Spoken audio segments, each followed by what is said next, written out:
walked out that door and looked around and said, "Oh, crap, I can't believe Oh, mercy." Anyway, oh, God. So that was... If only the parking lot elevators were down, too, that would have made it perfect. Oh, man. Yeah, that would have been absolutely perfect. Anyway, and now, and quickly on the Braves, Holy Crap is Sports later on today, of course, but just as a quick recap, Braves play again tonight. It's another night game, I'm assuming. Probably another 8 o'clock type, 5:30 their time types in California. 10th game in 9 days. Yeah. And again, they got creamed last night. I saw the first part of it when Tatis hit that. I think that thing is still coming down, by the way. I mean, he clobbered that ball. Now, and tonight, do we know who's pitching or anything, Pete, at this point? Or? Max Fried is on the mound with the season on the line. Yeah. Well, we're hoping he's at the Max Fried we've relied on most of the year, and we'll see. And again, if they lose tonight, it's over. It's a 3-game best of 3 for the playoff series. Hopefully, it's in his head. The Padres traded him to the Braves. They gave up on him. So. Oh, I'd forgotten that. Yeah, back in the minor leagues. Yeah, excellent. Anyway, Holy Crap is Sports left for 5 o'clock today. 313-404-741-1230. Did you watch the debate? What do you think? What do you think? And we got all this stuff and more on that Kentucky sheriff and the judge case. I told you it was involving the daughter. The daughter. Coming up, 313. Kimmer, Pete, and Flounder. Look at it.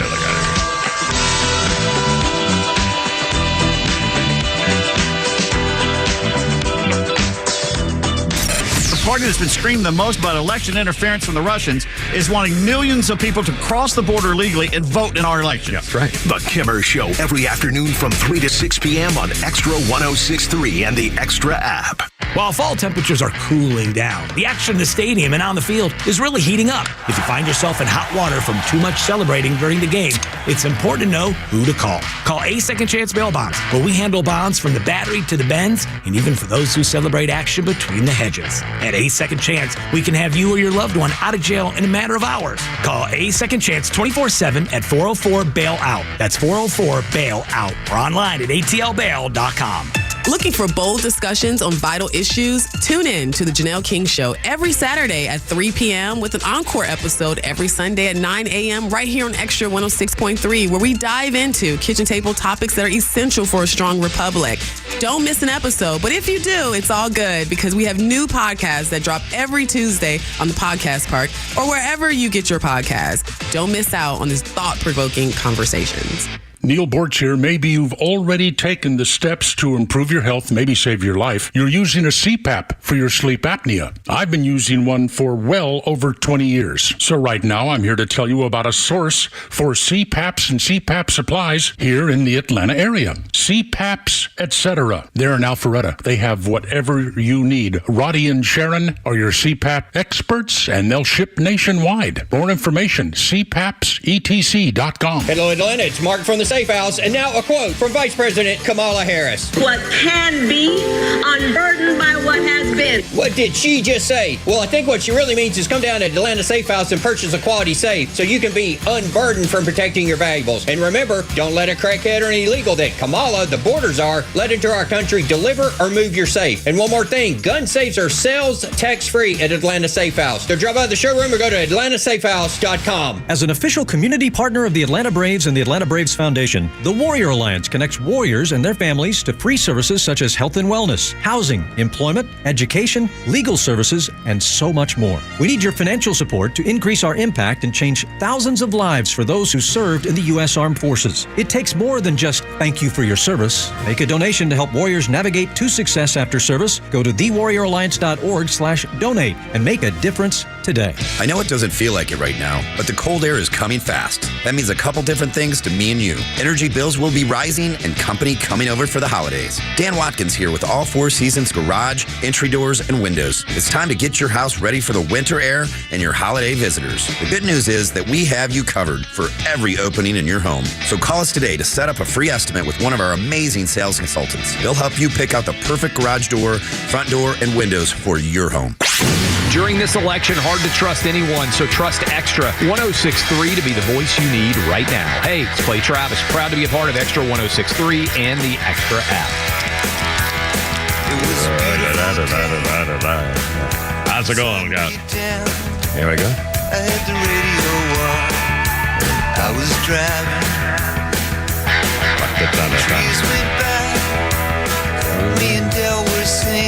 Little Tom Petty. 2017, multi-instrumentalist, singer, songwriter, record producer Tom Petty was found unconscious, not breathing, and in cardiac arrest at his home.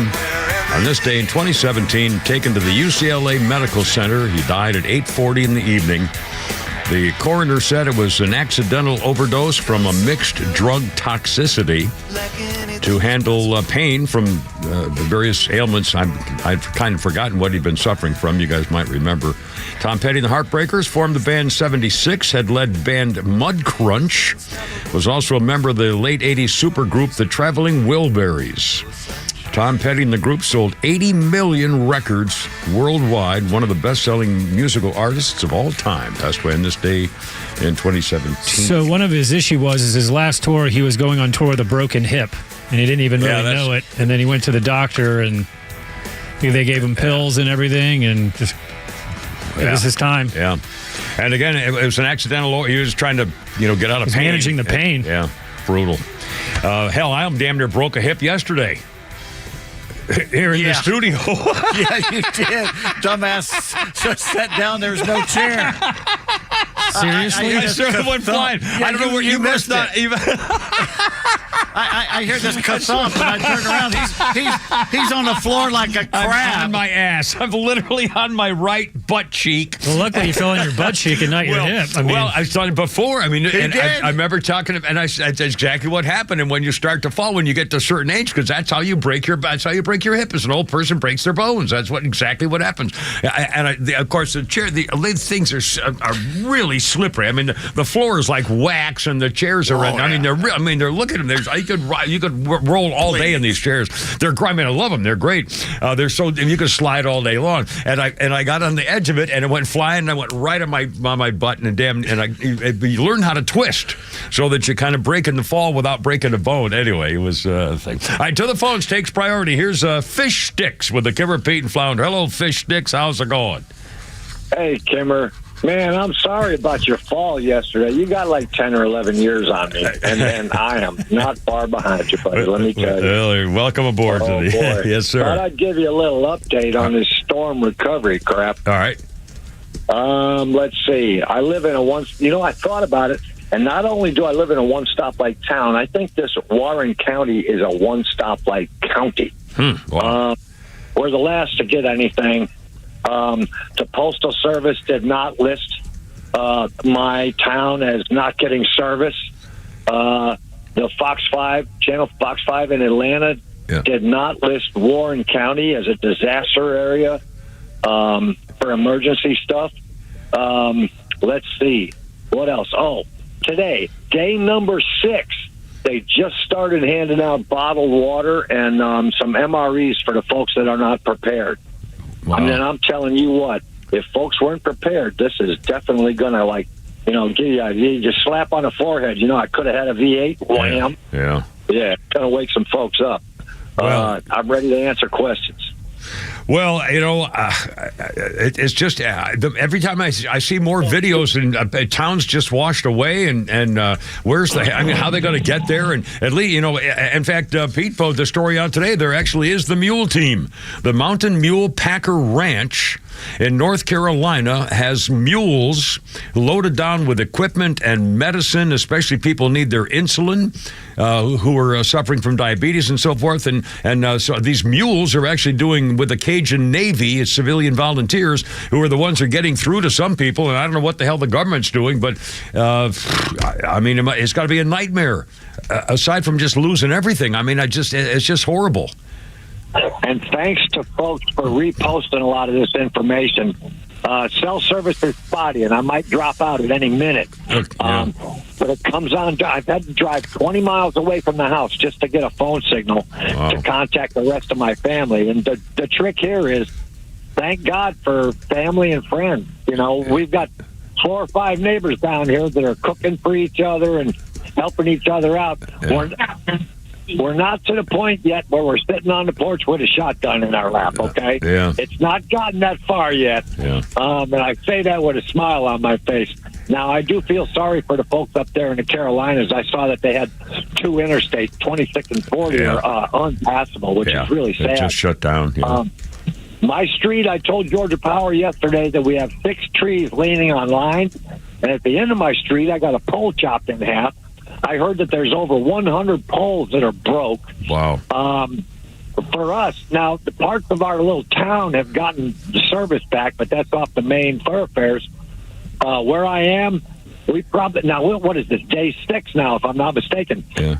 We will probably not have electric service here for 2 weeks to a month. Gee. Yeah. And now tell the people where you are again, the fish sticks. I'm in Warren County, in a city in the county seat called Warrenton. And it's a little small place, and I live 5 blocks away from the courthouse, and we still do not have any power downtown. The next county over, though, does have some power.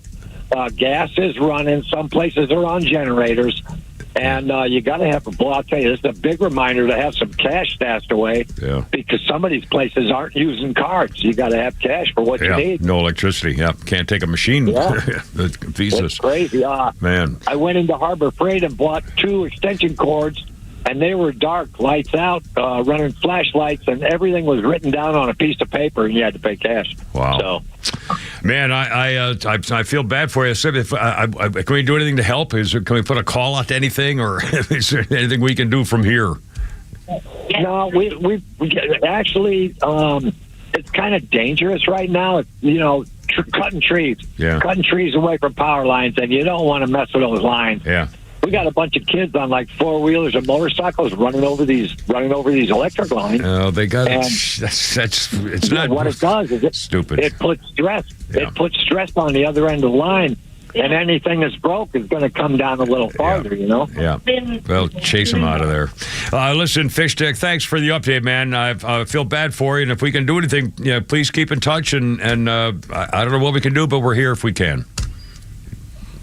Thanks. Sorry, thanks, man. No, it's good. He's good. That's all right. It's hard. It's all good. Yeah. I was in Ingalls last night, and they pretty much have everything, including toilet paper and stuff. They have bottled water. The jugs of water, the gallon jugs of water are gone, and a lot of the produce is gone, but they're saying it's going to take them a few weeks to get going. They're still only taking cash, which is really weird. Wow. After a few years of just using a debit card to have to whip out the billfold and hand over some cash, at the grocery store for a bunch of groceries.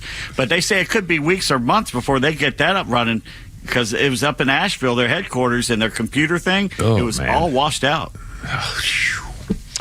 Brutal. 325, and it's just every day it's like that. There's more stuff, and again, I keep thinking, there's stories about the guy at a company saying he felt bad about not protecting the employees who got washed away. There are 29 teachers missing from one community. Oh my God, washing. When I was when I came back out of the Marines and I went to Arizona State and newly married, and our next door neighbor was a woman, was a teacher, and her boyfriend was they were divorced, married guy, a divorced guy with 2 daughters. One of them was like 11 years old, and there was floods, with some of the floods in Arizona, in the springtime floods, whatever it was, and one of his daughters, 11 or 12-year-old daughter, was out with friends, and they were messing around in the floodwaters, and she got swept away and died. I mean, just, God, horrible. Can you imagine? Anyway, and these, just the pictures and the stories are just brutal. All right, 326. Oh, sorry. Okay. All right, let's do this. Our birthday list. So I'll go back to the actual program. Paul Tuttle Jr., the little Tuttle from American Chopper. Man, that was I never missed that show for a long time, and I don't know, that was years ago. The TV where they make the custom choppers and stuff, which is what made me want to get mine, which is, by the way, sitting in the garage and hasn't been run for like 6 years because it's got a dead motor on it. But I've got a $72,000 hood ornament. It's probably worth $1,000 in parts. Anyway, Paul Tuttle Jr. is 58 or something. I don't even remember. And let's see. On this day in history, 1937, Ronald Reagan's first acting job. Warner Brothers had a movie called Love is on the Air. Ronald Reagan in 1937 had been a sports radio broadcaster. Well, the first acting role that Ronald Reagan got was actually as a radio news broadcaster. He played a newsman who tries to take down the mob. Ronald Reagan's first acting job, Love is on the Air. He was 26 years old in 1937. 404-741-1230, 741-1230. And speaking of old-timers and birthdays, Jimmy Carter did celebrate his 100th birthday yesterday, and they wheeled him out over his Georgia home to watch the flyby of the military jets and flyby to reach his century mark, the flyover of 4 F-18 jets and several vintage planes over the skies of Plains, Georgia. He was feted at the Plains High School, where he graduated in 1941, serves as the visitor center for the national park that features sights of Jimmy Carter's early life and the peanut farm where he grew up. They had a concert for him last night, a naturalization ceremony yesterday for 100 new U.S. citizens who placed hands over their hearts and recited the Pledge of Allegiance in his honor. Jimmy Carter's grandson, Jason, had an update on his health. He doesn't speak much. He really doesn't talk, very limited what he can do. He can't talk on the phone. But he says he's excited to vote in the election, and I don't think he's voting for Donald Trump. But make it official there. Did I ever tell you the time? I like to go to presidential libraries just to say I went there, so I tried and stop by. And I was driving down South Georgia to Florida with my dog Red several years ago and went through Plains and said, what the heck, I'll stop by. So I first went through the visitor center, and I went inside to use the bathroom, and my dog started screaming in the car, where are you, where are you, where are you, bark, bark, bark, bark, bark. I could hear him inside. People were going, whose dog is that? It was very embarrassing. So I thought that's the most embarrassing he could get. I took him to the Plains where, you know, they are all born, and, you know, Miss Rosemary, whatever, Lillian and all raised them. And we're sitting there listening to the spiel from who's it, the one who does the speech? The narrator? Yeah, narrator or whatever, not the trooper, but the ranger is doing the speech. And I hear everybody in the group gasp. And I look down, and Red has taken a big steaming dump right outside Jimmy Carter's birthplace. And I said, I didn't know my dog was a Republican. We were asked to leave. Sir, you're going to have to. Please leave. Oh, mercy. 404-741-1230. Let's talk about the debate. Please join us. Love to get your comments on. I have a couple of quick things here as we go into our half-hour break down at the bottom. I can't believe... Well, first of all, no more girls on TV news, okay? No more girls. They can't be trusted. I think they sink their freaking periods or something along with Waltz. I swear to God, if you watched that show last night, every time she wanted Waltz to follow up, she said, well, do you have a response to those vicious accusations by Mr. Vance? I mean, it was unfreaking believable. So no more girls on the news stuff. You know, just stick to doing the weather, just like they complained before. We always had a weather girl in the 70s. Yeah, that's where you belong. You freaking lousy, dirty, stinking phonies. Name me one girl on TV, television, news who can be trusted these days. Cheryl Atkinson. Oh, well, she's not on anymore either, is she? She's got her own thing. Yeah, well, I mean, it's unfreaking believable. The two of them last night, freaking disgraceful, snotty little witches. Biased, bitchy witches. 3:30, Tim Pete and Flounder. How do you feel about it? It's Wednesday, like I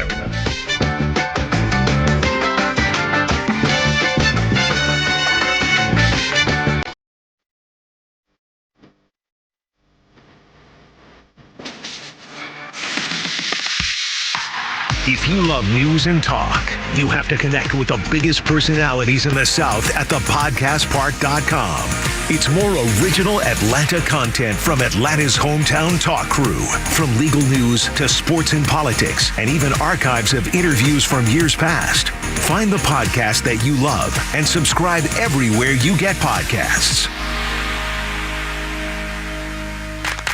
Central Heating and Air Conditioning wants you to know the start of the new season is the perfect time to ensure your home's comfort for the fall and winter. Don't wait like most people do to have your HVAC system serviced. Your home should have maintenance twice a year. Maintenance helps keep your furnace running at peak efficiency and extends the life of your equipment. Turn to the experts for your system's maintenance at 770-GET-HEAT or centralheat.com. Central Heating and Air Conditioning can fix what ails your house and possibly your family with home ventilation and air quality products. Central has packages designed around health using variable speed, fresh air ventilation, air cleaners, air purifiers, dehumidifiers, and more. Carrier products, carrier warranty, and carrier peace of mind. Central Heating and Air Conditioning, your Atlanta Carrier expert since 1947 and one of the few second-generation locally owned HVAC companies in Atlanta. Call 770-GET-HEAT or go to centralheat.com. We're smart, we care. We're Central Heating and Air. Doug Moore is a health insurance broker at yourchoicehealthplan.net. He believes your health insurance premiums should not look like a mortgage payment. You don't have to overpay for health insurance. He sells private insurance with no deductibles and no rate increases. These plans are typically 30 to 60% less than what you're paying and don't need to change doctors. He customizes all plans to meet your budget. Don't fret. Go to yourchoicehealthplan.net. He can save you big money. Call Doug Moore at 770-697-0100. That's 770-697-0100. Don't fret. Go to yourchoicehealthplan.net. If your payment is too high, you're on COBRA, or your work coverage is too expensive, call Doug, 770-697-0100. You don't have to have government marketplace insurance that's crazy expensive. Don't fret. Go to yourchoicehealthplan.net and request a quote. Call 770-697-0100 and let Doug design a plan for you, not by big government. XTRA 106.3 listeners are falling in love with Nucky's Hoagies in Roswell. Me and my wife now find our favorite sandwich place. That food over there was great. Yeah, those rolls are so soft and sweet. I mean, it was just melt in your mouth. It was, and the steak was tender and juicy and flavorful. I can't say enough about it. It was very, very impressive. It was so good. Make Nucky's Hoagies in Roswell on Woodstock Road your new favorite spot for lunch or dinner. Nucky'sHoagies.com. There are crazies on the road. Who knows where they're all going, but if one of them hits you, don't take care of it on your own. Call my friend David Van Sant. He is the lawyer that used to work for the insurance company. The team at Van Sant Law knows who to call, what to say, and will make sure you get what you deserve and what the insurance company doesn't want to pay for. They have your best interest at heart and will take care of everything. If you don't get paid, they don't get paid. My advice, save Van Sant Law in your phone. Today, 855-GA-INJURY, VanSantLaw.com. Hey, it's Tug with election season in full swing and football on everybody's mind. Fall is finally here. As those leaves start to drop, your gutters and roof might need some attention. Southern Exteriors has been protecting homes across the Southeast. Whether you need gutter cleaning, want to add gutter covers, or both, now's the time to get it done. Plus, with any cleaning job, you'll get a free roof inspection. Call Southern Exteriors today at 8779-SOUTHERN or visit southernexteriors.co. Quality and precision you can rely on. Hey, don't blame me if the cliche fits. These chicks, man, name me a girl on the mainstream media that you would trust to do an honest debate. Megyn Kelly? Megyn Kelly. She's not on anymore either. Well, she's on a podcast. She's just not on cable TV. I know, but I'm saying, those are the women who are no longer in the mainstream, so they're no longer doing these shows. They're no longer getting these things. They fired Catherine Herridge at CBS. Exactly. She was too good. I mean, I'm telling you, it's unfreaking believable. And by the way, I won't say who it is because it's there's a reason. But a certain female listener said when I just made that comment about no more chicks doing news and keep the girls because they just make freaking liberal advocates who just take a point of view that can't be trusted. And she said, "Oh my God, they're going to come for you with pitchforks and torches now, man." Good, then you deserve it. How about being honest about it? You dirty, rotten snakes. Did you see them last night? Oh, my God. Yeah. Not one question about the longshoreman strike. 6 questions about abortion. Yeah, and the second question was on climate change. The hurricane climate change. Anyway, I'm sorry, I've talked right over this thing. Flounder, our music thing here. This is Britney Spears. I've been yelling and screaming here. Britney Spears on this day in 2007 was ordered to give up her kids. give away her 2 young children to former husband Kevin Federline by a judge in L.A., ruling Federline be given custody of Sean, who was 2, and 1-year-old Jaden until further notice. That was in 2007. The judge said Brittany showed a habitual, frequent, and continuous use of controlled substances and alcohol. She was ordered to undergo random drug and alcohol tests twice a week as part of her custody dispute, and was not given joint custody until further notice. Brittany. It was a mess in 2007. 3:37 to the phones. Take priority. Scotty, the window guy. What's up, Scotty? Welcome aboard. What's happening? Hey, Semper Fi. Welcome home, my brother. Thank you for your service. Yes, sir. Shout out to YouTube Mafia. I just got a question for you. Yeah.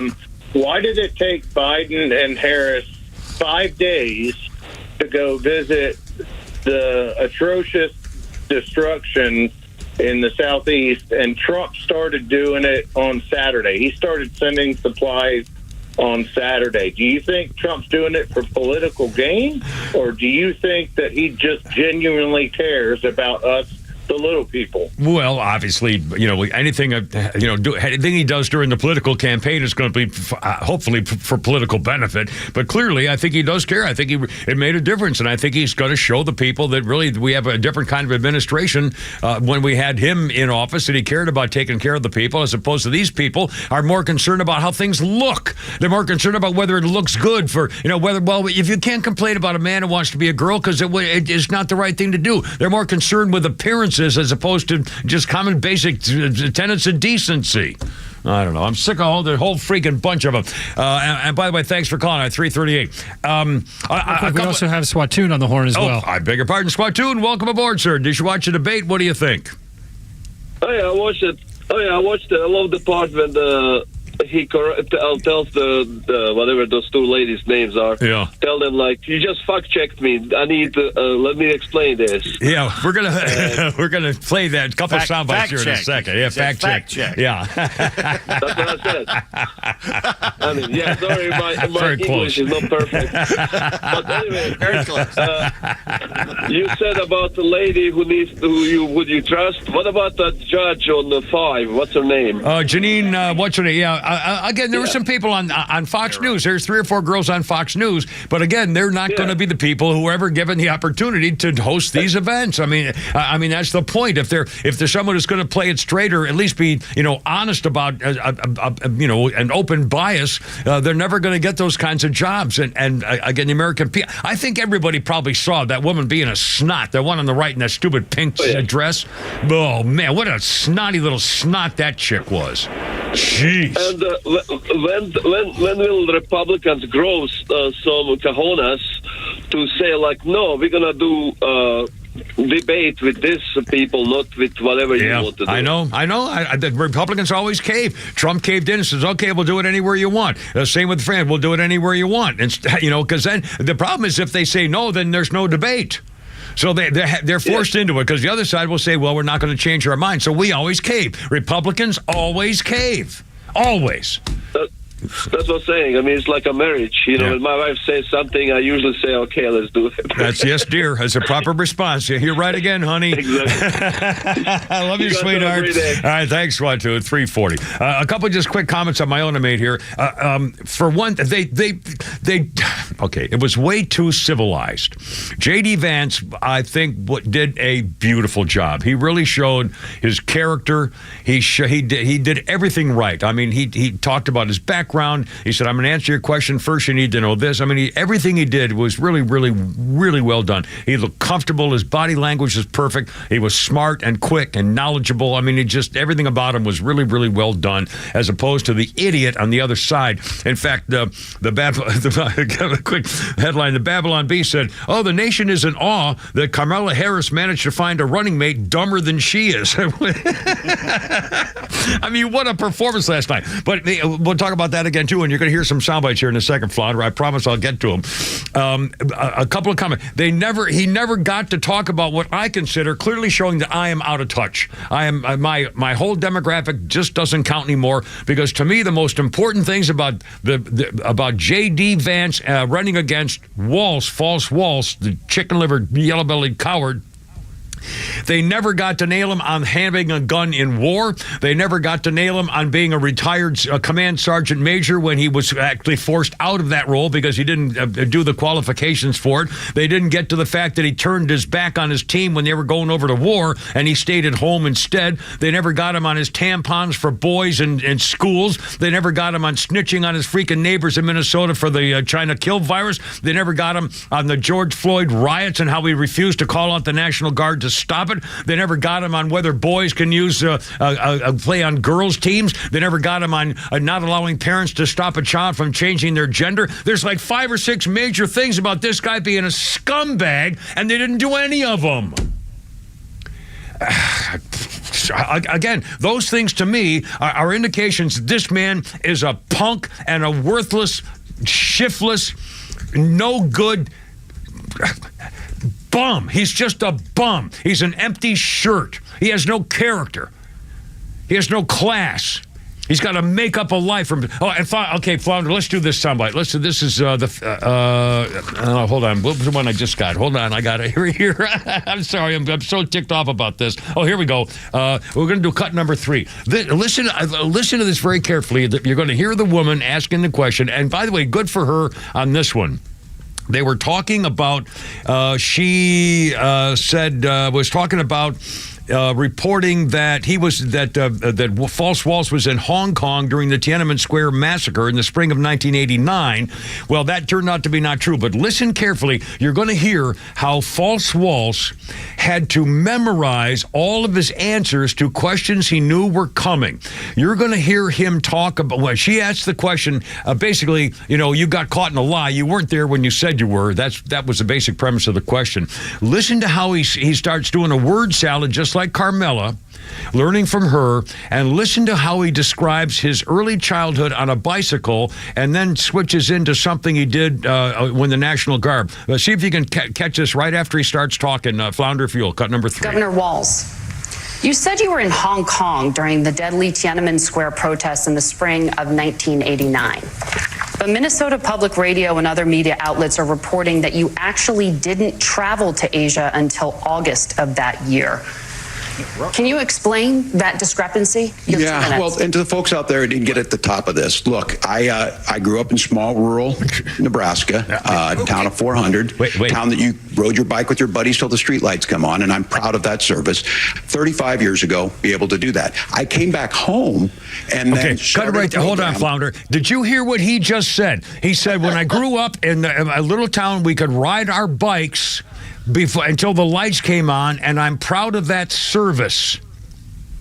I'm proud of that service. And then his next comment was, and then I joined the National Guard. In other words, he had a memorized answer for when they were going. He knew they were going to challenge him on lying about being at Tiananmen Square because it just came out in the news. So he memorized his answer. His answer was, well, I grew up in a little town, we could ride our bikes at night. And then when I was 17, I joined the National Guard, and I'm very proud of my service. But instead, he started saying, I'm very proud of my service before he got to the National Guard part. He memorized his answer and got it wrong. Oh, my God. Can we play that again? I mean, seriously, I'm not making this up. He actually got his own memorized answer backwards. Well, you have to cue. I'm sorry, this is throwing a monkey wrench in here. But again, yeah. Well, and to the folks out there who didn't get at the top of this, look, I grew up in small rural Nebraska, town of 400, town that you rode your bike with your buddies till the streetlights come on, and I'm proud of that service. 35 years ago, be able to do that. I came back the streetlights came on, and then started a program proud of that service. to take young people there. We would take basketball teams, and then he just rambled on about how he would go to China with his teams, and it's more word salad without answering the question. I can't. Again, J.D. Vance, he did a beautiful job, but if I had been me, I would have said, okay, let me ask you a couple of questions because the moderators aren't going to do it. Mr. Walsh, do you believe that a boy should be able to play on a girl's team in public school? Yes or no? Do you believe a woman should be able to get an abortion for any reason up until the moment the child is born? Yes or no? Do you? I mean, just yes or no questions. Do you believe that the state should be able to pay for gender transition surgeries and medication for underage children and make sure that their parents cannot stop it? I mean, just I mean, none of this stuff came up. The weapon of war. Again, I'm out of touch. Those major. I can't believe it. If you overwhelm that town in Nebraska of 400 people with about 1,000 Haitians, you think you could ride your bike till dusk and be safe? And they talked about that, too. In fact, we'll do the fact check thing coming up, too. Where, again, these freaking people, these rotten, snotty girl moderators, you can't trust them. They do not deserve to be doing news stuff. Sorry, it's a chick thing. We can prove it. Look at any of them. See what I mean? All right, 347, Kimmer, Pete, and Flounder. All right, here we go.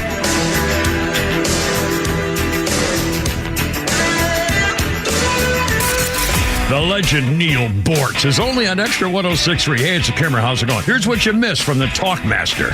So you think the old Talkmaster's a pretty good guy, huh? No, not the way I've been thinking lately. I am so proud of the Israelis for their recent assaults on these Muslim goons who are dedicated to their eradication. Many years ago, perhaps even before you were born, the Israelis set up a little iPhone repair shop in the Gaza Strip. They waited until some Hamas leader came by to get his iPhone fixed. They fixed it. It worked just fine. Oh, yeah, but it had a little explosive device hidden in it. So after Mr. Hamas hotshot came by to get his phone, when he left, they called him. Hello? Boom. Now they've really upped their game. Catch Neil's commentary every day on Extra 106.3 or listen anytime on the Extra 106.3 app. Braves Country Baseball and Softball Association offers ball players the unique opportunity to learn new skills through official Braves Clinic curriculum while getting closer to their favorite team than ever before. Braves Clinics will consist of nonstop fun with an emphasis on teamwork, attitude, and healthy competition. The unique baseball and softball programs will help players ages 6 to 12 of all abilities develop on and off the field. Visit Braves.com/clinics to see locations and sign up for fall clinics today. Atlanta Braves Baseball. We are Braves Country. Hey, Jimmy, what's going on? Oh, hey, Bobby.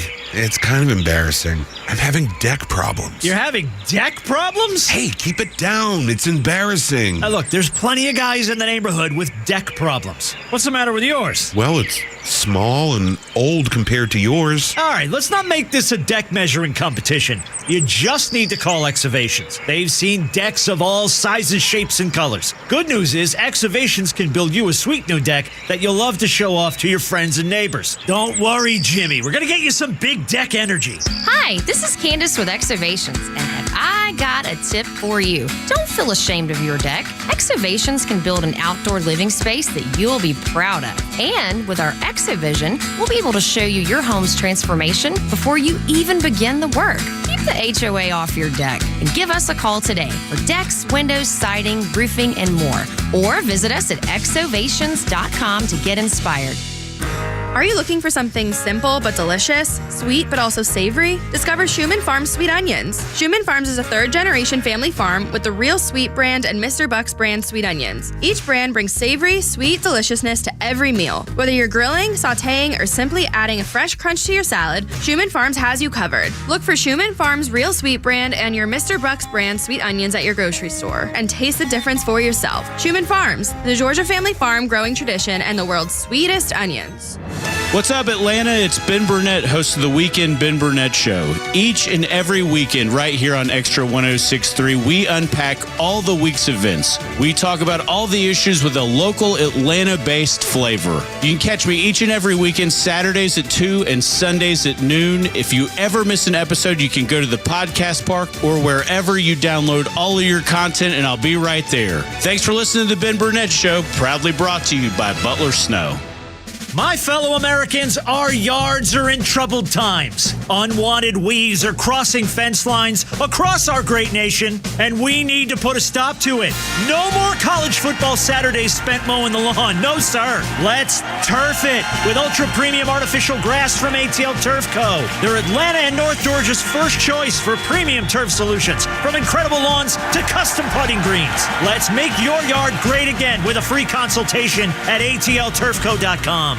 You know the old expression, I love it when a plan comes together? Well, with our First Liberty Notes, this has been so true. Hello, I'm Brant Frost, founder of First Liberty Building and Loan. You hear about our family's company all the time right here on this station. For over 30 years, we've been the local lender who said yes when the big banks say no. A couple of months ago, we opened up our First Liberty Notes program to Main Street investors just like you, and the response has been just incredible. Folks from airline pilots to physicians to even pastors are now earning 8 to 13% interest rates while helping to fuel the growth of local small businesses. If you're a qualified investor with a minimum of $25,000, you too could be earning 8 to 13% interest. We'd love to have you join our First Liberty family today. Go to firstlibertyga.com and see if our First Liberty Notes are right for you. Go to firstlibertyga.com. That's firstlibertyga.com. First Liberty Notes are not obligations of or guaranteed by any financial institution and are not secured by any collateral. They are not FDIC insured or guaranteed by any government agency. You could lose money. SEC accredited investor status must be verified. Securities not offered in any jurisdiction in which it is unlawful. All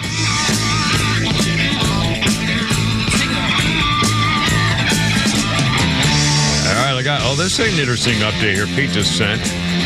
Get to that here in just a second. Kimmer, Pete, and Flounder, how you doing? 352. Here we go.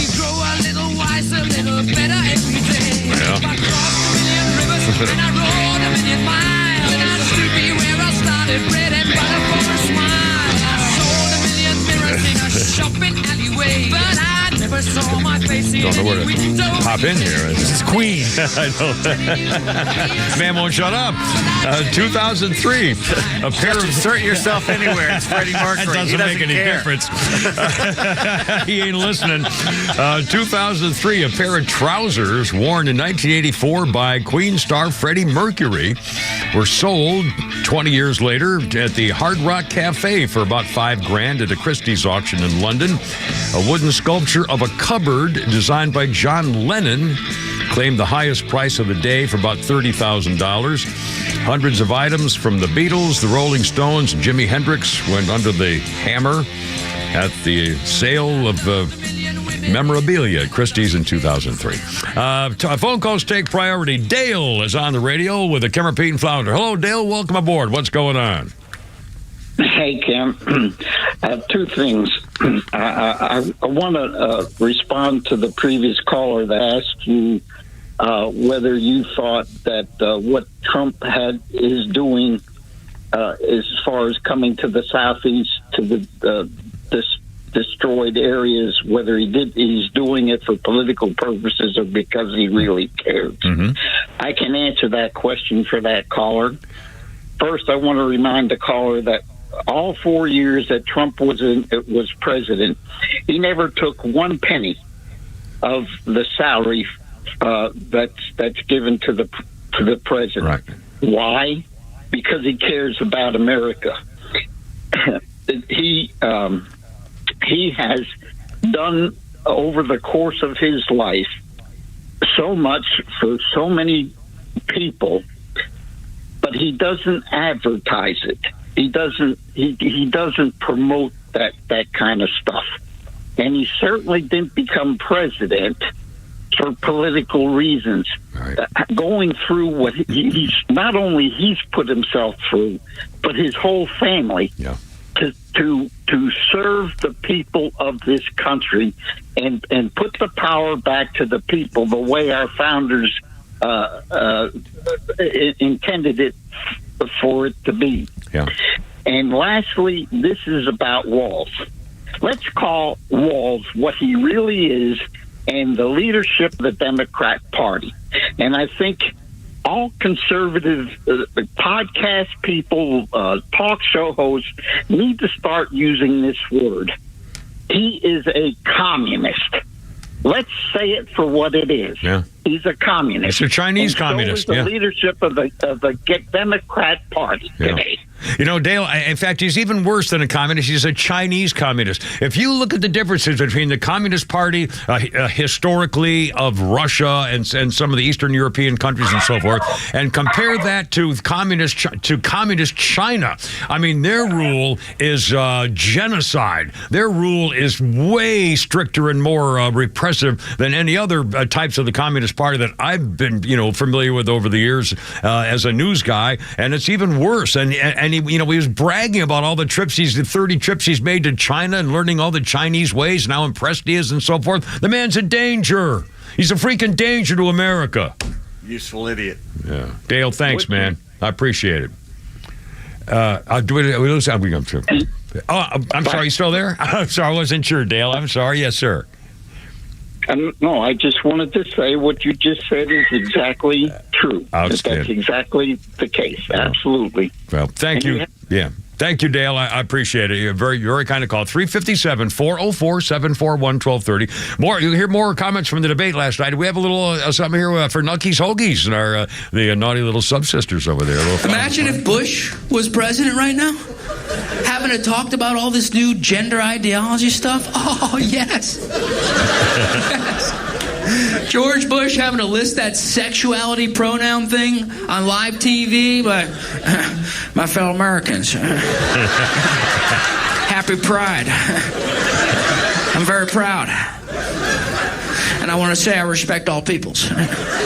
Whether you be a heterosexual or whether you be in the L, the LJ, JR, JJ, the LMAFOs. These are funny folks. The HGTVs. The PB&Js and the BLTs. These are tasty people. I swear to God. I swear to God. Respect all peoples. How are you? It's one of the bees right here. One of the proud bees. Now my cousins are translucent. I swear to God. I see right through that whore.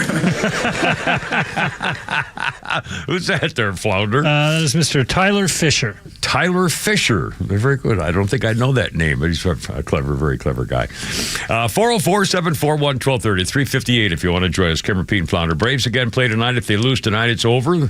Season's over. And if they don't, then now they'll play all three in San Diego, I guess, right? Yes. Yeah. Yes. That's another thing, which is... but, man, that pitcher last night, I'll tell you what, that freaking ball... I never heard of him until yesterday. I had no idea. And, man, that ball moved. He was on like 98 miles an hour, and it was moving. Very tough. Just, they're out there. How many years is it going to last until, that arm's gone? But those pitchers, when they're coming up now, these new starting pitchers are all fireballers. But it's, I don't know. We'll see. 358, Kim, Pete, and Flounder. A couple of other questions last night that really bothered me. That one chick, what's the one girl from CBS, I remember, the one with a pink dress, Margaret or Martha, whatever her name was. She was just a total freaking snot. She said things like, for example, Mr. Walls, would you like to reply to that accusation that Vice President Harris let in all those drug dealers? He accused you. And I'm going, whoa, wait a minute. What do you mean accusation? She did. I mean, it's not an accusation. And by the way, coming up after the 4 o'clock news update, we're going to be playing for you the soundbite where they fact-checked him and finally J.D. Vance. Boy, what a gentleman, by the way. He did everything absolutely politely and just right. And he said, now, wait a minute. There was no fact-checking. So if you're going to fact-check me, I'm going to fact-check you. And he did and pulled it off, and it was perfect. All that's all coming up in your calls, too. Kimmer, Pete, and Flounder at 106.3. It's Hump Day, and it's 4 o'clock on 106.3 Radio.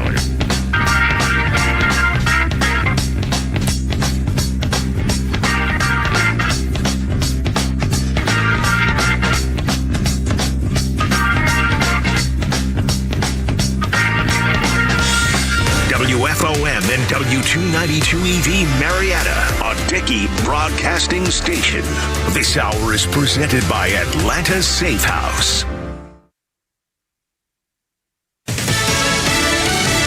The President and Vice President visit the storm-ravaged Southeast. I'm Lisa Brady, Fox News. Vice President Kamala Harris is in Augusta, Georgia for an in-person update on recovery from Hurricane Helene. These are very difficult times, and in a moment of crisis, I think that really does bring out the best of who we are, and you each epitomize that important and good work. So I'm here to thank you and to listen. Offering thanks to first responders and volunteers. President Biden taking an aerial tour of hard-hit North Carolina before a briefing on the ground there. Earlier, he authorized up to 1,000 active duty troops to help the National Guard's response efforts in North Carolina. Across the region, hundreds still unaccounted for.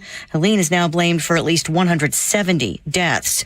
The vice presidential candidates are back to campaigning. Trump running mate J.D. Vance in Michigan pledging to make more in America. And we're going to do it with American workers and build American prosperity in the process. That is our promise. That is Donald Trump's solemn promise. As Harris running mate Tim Walz launches a Pennsylvania bus tour while also highlighting part of last night's vice presidential debate, telling reporters, I think in the midst of this, you saw something very clear. It is disqualifying to not acknowledge that the 2020 election was won by Joe Biden. It's as simple as that. In a court filing just unsealed, federal prosecutors accuse former President Trump of resorting to crimes in a failed effort to stay in power after the 2020 election. Also arguing he's not entitled to immunity from prosecution. A San Diego doctor charged in connection with Matthew Perry's overdose death, just pleading guilty to conspiring to distribute ketamine. 54-year-old Dr. Mark Chavez could face 10 years in prison, the third person to admit guilt and cooperate with prosecutors as another doctor and an accused drug dealer await trial. Stocks finish higher, the Dow up about 40 points at the bell. America is listening to Fox News. I opened a gold IRA with Noble Gold Investments. There's no better vote for your financial safety than precious metals. So Noble Gold Investments is giving away up to 10 1-ounce silver Trump coins or a 10-ounce silver American flag bar with a qualifying account this month. Just use promo code TRUMP. That's NobleGoldInvestments.com. Past performance may not be indicative of future results. Investing in precious metals, including gold, involves risks. Consult with your tax attorney or financial professional before making an investment decision. Progressive presents 10 things on a contractor's to-do list that are harder than getting a commercial auto insurance quote. Bidding a new client, giving an accurate estimate, finding affordable materials, getting a client to pay you for work you already did, getting a client to pay you, period, securing permits and workers and tools, getting those workers and tools to work together, and finding the perfect pair of overalls. Pockets, baby. But the easiest thing on a small business owner's to-do list? Seeing if you can save on commercial auto insurance. Get a quote in as little as 7 minutes at progressivecommercial.com. Progressive Casualty Insurance Company and Affiliates. Coverage subject to policy terms and conditions.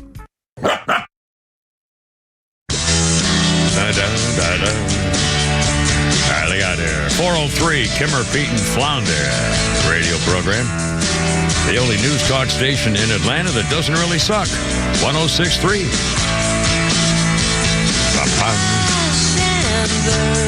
2003. Police got called to a suspected burglary going on at the L.A. house of Courtney Love's former boyfriend and ex-manager Jim Barber. It was the middle of the night. Courtney Love was out in the street when the cops showed up, so they detained her. And they noted that Miss Love's behavior was consistent with being under the influence of a controlled substance.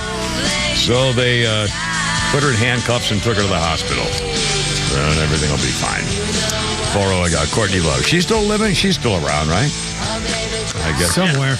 Yeah, she's somewhere. And she had that minor career. She was the actress in the movie about, what's his name, the dirty publisher guy, Larry Flint. And then she kind of disappeared after that. I don't know I don't think she's still doing anything, music or anything, is she? I have no idea. Her and Kurt Cobain's daughter, Frances, what was her name? Frances Bean Cobain. She got married to Tony Hawk, the legendary skater's son, and they just had a child together. No kidding. Tony Hawk's the guy doing commercials, I think I just saw. Didn't I see him? Yeah. I'll be damned. Our birthday list includes Efren Ramirez. 51-year-old Efren Ramirez is Pedro on Napoleon Dynamite. One of the great movies, by the way. Strange, this weird freaking movie, but every time it's on, I DVR it and watch the highlights. Pedro. And in that movie, remember Pedro, he's trying to open his locker or something, and the teacher comes up to Pedro and looks at him and says, you speak English, don't you? or something. I mean, just totally offensive. Anyway, what a freaking movie. And boys, you may relate to this more than I do. In 2005, the Music Recording Industry Group files 757 lawsuits against people who are sharing music online, including dozens who were college students at universities and places all over the country. The early sites, 757 lawsuits against people sharing music files. The early sites I had never heard of. They included eDonkey. Have you ever heard of that? eDonkey, LimeWire,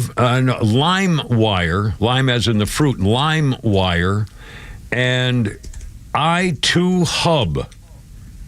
The letter I2Hub were downloading systems before. What was the one with Sean Parker?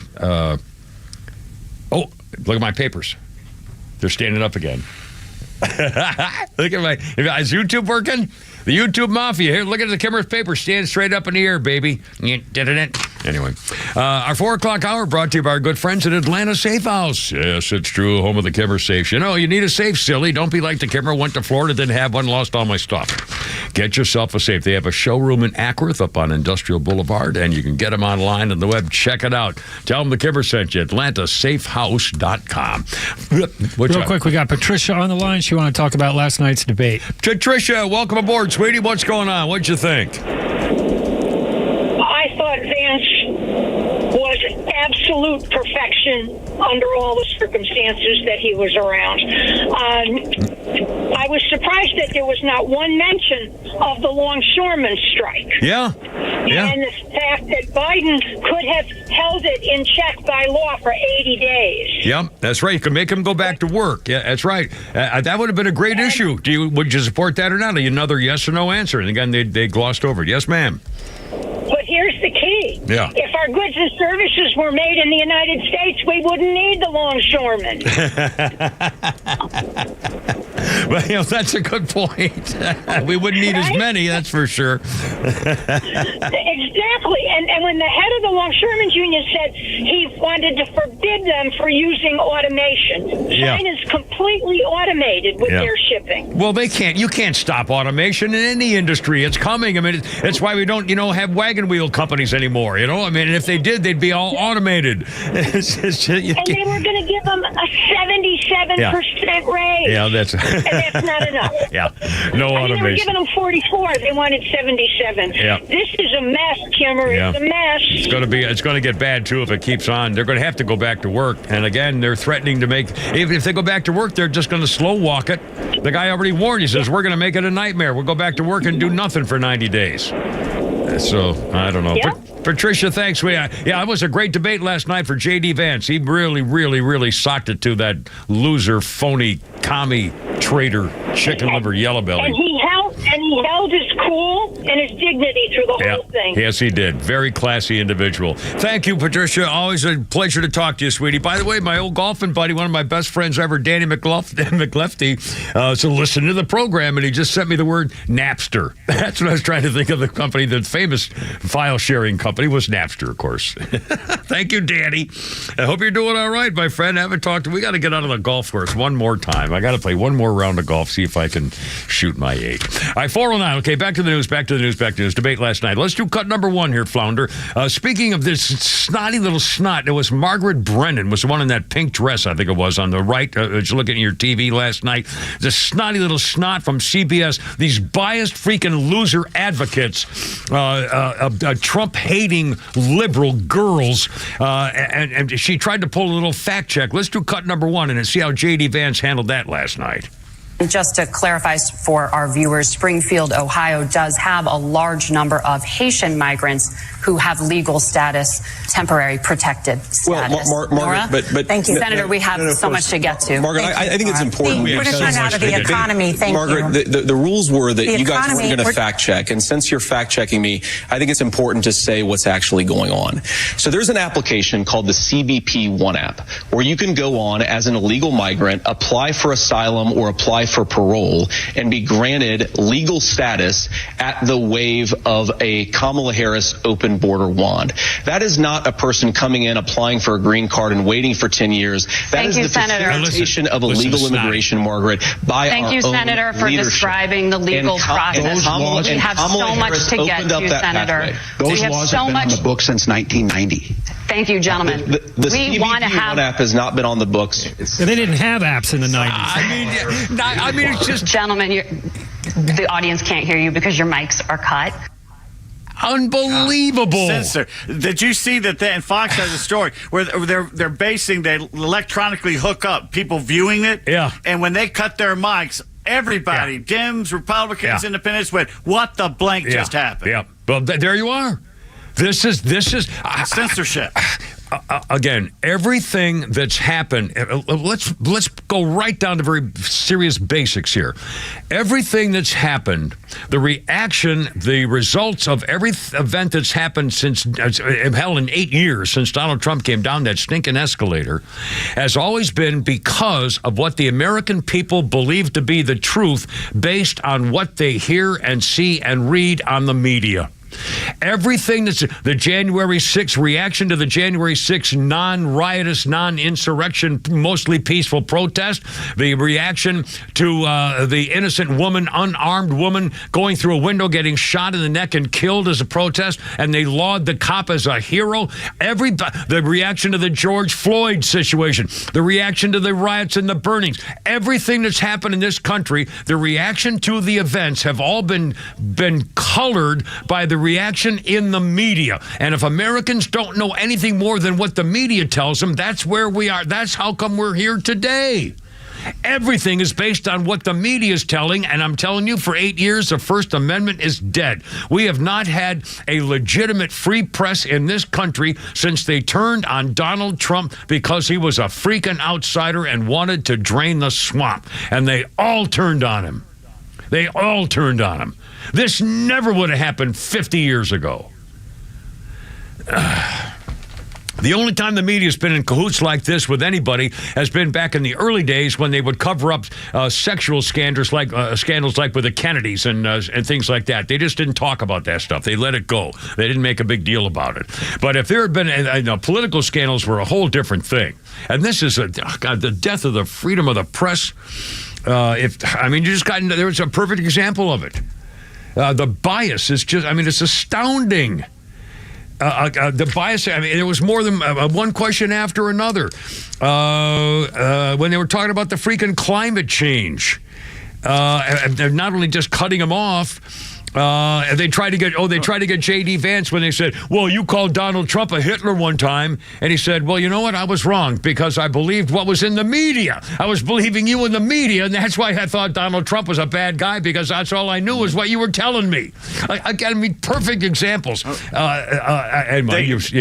CBS fact-checked him when he said that Kamala was the border czar. CBS themselves called her the border czar, which they put out here. Laura Logan, who was, as she points out, I was the chief foreign correspondent, the chief foreign affairs correspondent, the full-time correspondent for 60 Minutes, the flagship news program for CBS, and she calls them out as a bunch of basically elitist, globalists, and morons responsible for propaganda. Yeah.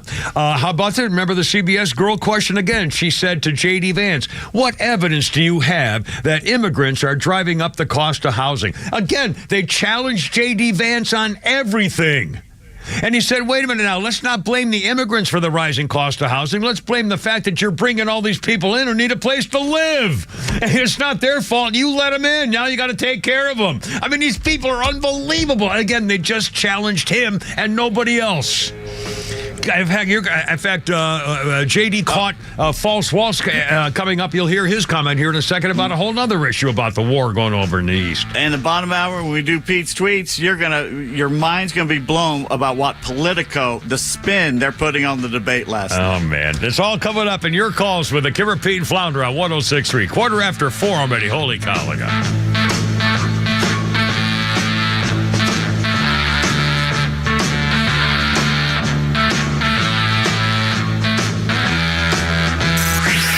time for the Bortz Report, brought to you by Southern Exteriors, the Southeast premier home exterior solution. Quality and precision you can rely on for over 20 years. Visit southernexteriors.co. Down here in the Naples area, we only had a glancing blow from Hurricane Helene. The damage done to western North Carolina and eastern Tennessee is beyond imagination. But hey, FEMA is there to help, isn't it? The Federal Emergency Management Agency. Everything's going to be just fine. That's FEMA's job, isn't it? Well, some people are a little upset now that they've taken a close look at the FEMA website. What is the number one goal of FEMA when it comes to handling an emergency? Now, some people might think that FEMA's number one goal should be emergency response management, but it's not. Look at the website. Unless they've taken it down by now. Sit down, you're not going to like this. The number one goal listed in the priorities of FEMA is to, quote, instill equity as a foundation of emergency management. What the hell does that mean? You've got a horrible hurricane like this, an emergency, and the director is going to tell everybody, now remember, our number one goal is equity. And the emergency plan also says diversity, equity, and inclusion cannot be optional. Quote, the plan requires that FEMA's leadership and workforce demonstrate an increased commitment to integrating diversity, equity, and inclusion in delivering the agency's mission. Maybe now, just maybe now, you understand why FEMA is such a miserable agency, completely unable to fulfill the mission we intended it to fulfill. Emergency management, not woke management. The Cajun Navy does a better job. Neil Bortz, XTRA 106.3. Fall is finally here, and with it comes unpredictable storms. Is your home's roof and siding ready to handle the weather? Southern Exteriors is your go-to for reliable roofing and siding solutions. Whether you need a new roof, repairs, or durable siding that stands up to the elements, Southern Exteriors is here to help. Plus, they're offering free estimates, 0% interest, and no payments for up to 6 months,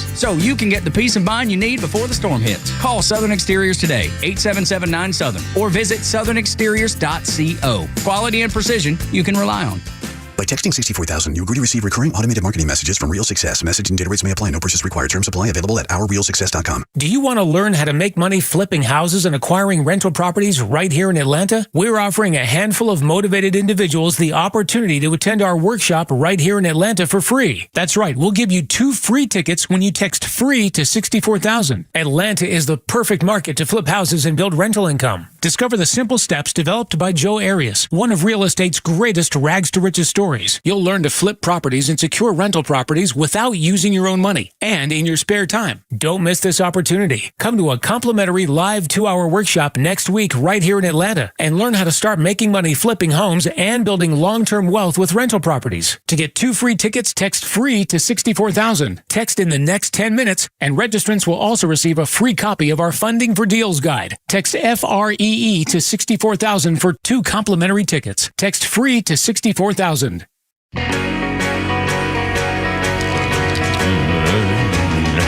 There we go. 419, how's it going? It's only me. It's only the Kimmer with Pete and Flounder on 106.3. Here's the number, 404-741-1230, 741-1230 with Oasis.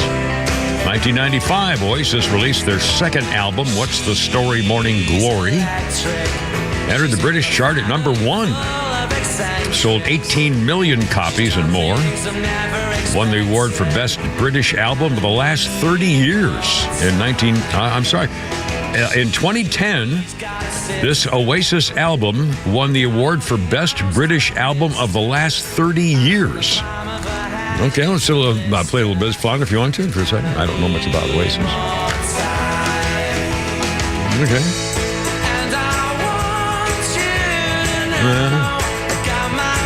Kind of whiny. Yeah, it doesn't sound really whole. It's not bad. Yeah, that's okay. Hey, well, they're huge, and, I'm here with you guys. Our birthday list includes Lorraine Bite me. Eat me. Lorraine, the company you keep. Lorraine Bracco, 70 years old. Holy smokes, Doctor. Yeah, I know, 70. That can't be right. No. Lorraine Bracco, she was Dr. Jennifer Melfi on The Sopranos, Ray Liotta's wife in Goodfellas. She was that chick with Sean Connery in Medicine Man, which was a really good movie, by the way. Interesting. Yeah. Lorraine Bracco, 70 years old. Wow. That's hard to believe. And on this day in history, shall I tell my Corvair story? On this day in 1959, Chevrolet debuted the Corvair, a rear-engine compact car. If you haven't, we talked about this some time ago. It might have been for a different occasion or something. I remember what the anniversary or not. Maybe it was a year ago on the same day. But the Corvair was a goofy-looking square box of a car. And the engine was behind the front seat. It was a two-seater rear engine. Well, actually, I think they made a four-seater too. But anyway, when I was at Camp Pendleton, before I went overseas, in the Marine Corps, if you're on a base, nobody has any money, of course. And so if you want to go into town, you have to wait for a bus. And it takes hours, and you're sitting at a bus stop for hours going to town and hours to come back. Your whole day could be trying to go in and watch a movie on your day off. I mean, it's brutal. So finally, I asked my father to send me some money so I could buy a used car to get trips into town. And he did. I think for $700-something, I bought a used Corvair Monza Spider convertible. And it was a beautiful navy blue with white interior, a ragtop Corvair Spider Monza convertible, and it was a piece of crap. There were 4-cylinder. It was like a lawnmower engine. It had about 80 horsepower. It was a great funny looking little car, but it was a piece of junk. I think only 3 of the cylinders worked. But anyway, and then when I was going to Vietnam, I obviously had to sell it, and so I put an ad in the Camp Pendleton paper. And the guy came over to buy it. A lieutenant came over to buy it, and when he got out of his car, he got a ride over there to buy my car. He came over, and I saluted him, and he saluted with his left arm because he didn't have a right arm. He was a one-armed lieutenant, had come back from Vietnam, and didn't know that my car was a stick shift. Oh, no. So he couldn't buy it was a 4-speed stick on the floor, so he couldn't buy my car. I eventually sold it for like $500 or something where I was going to Vietnam. Anyway, whatever. Real quick, we got Joe on the horn. He wanted to chat with you. Joe, welcome aboard. Appreciate you calling. What's up, sir? What do you think? Hey, Kimmer, welcome home, brother. Appreciate your service. Love you long time, man. Been a long time listening. Thank you. Excellent. What's up? Yes, sir. I just downloaded that CBP One app that J.D. Vance referred to in the debate last night. Uh-huh. And just out of curiosity, I just want to see what it's about. I was reading the terms and conditions, and they're giving these illegals the same rights afforded to us as Americans. Protecting our information, not sharing their information with anyone, they're offering them all these different, based on your needs, we can offer you pretty much any service you need. These sneaky bastards, and they're pretending they're not doing. They're making the border safer and better. They're just making up easier ways for them to sneak more people in. It's crazy, Kimmer. I thought that I served in the military. I did not see war. I was under Reagan. Reagan was peace through strength, and he had the whole world, yes, it did. Pretty much at bay, and so thank God I didn't have to see combat.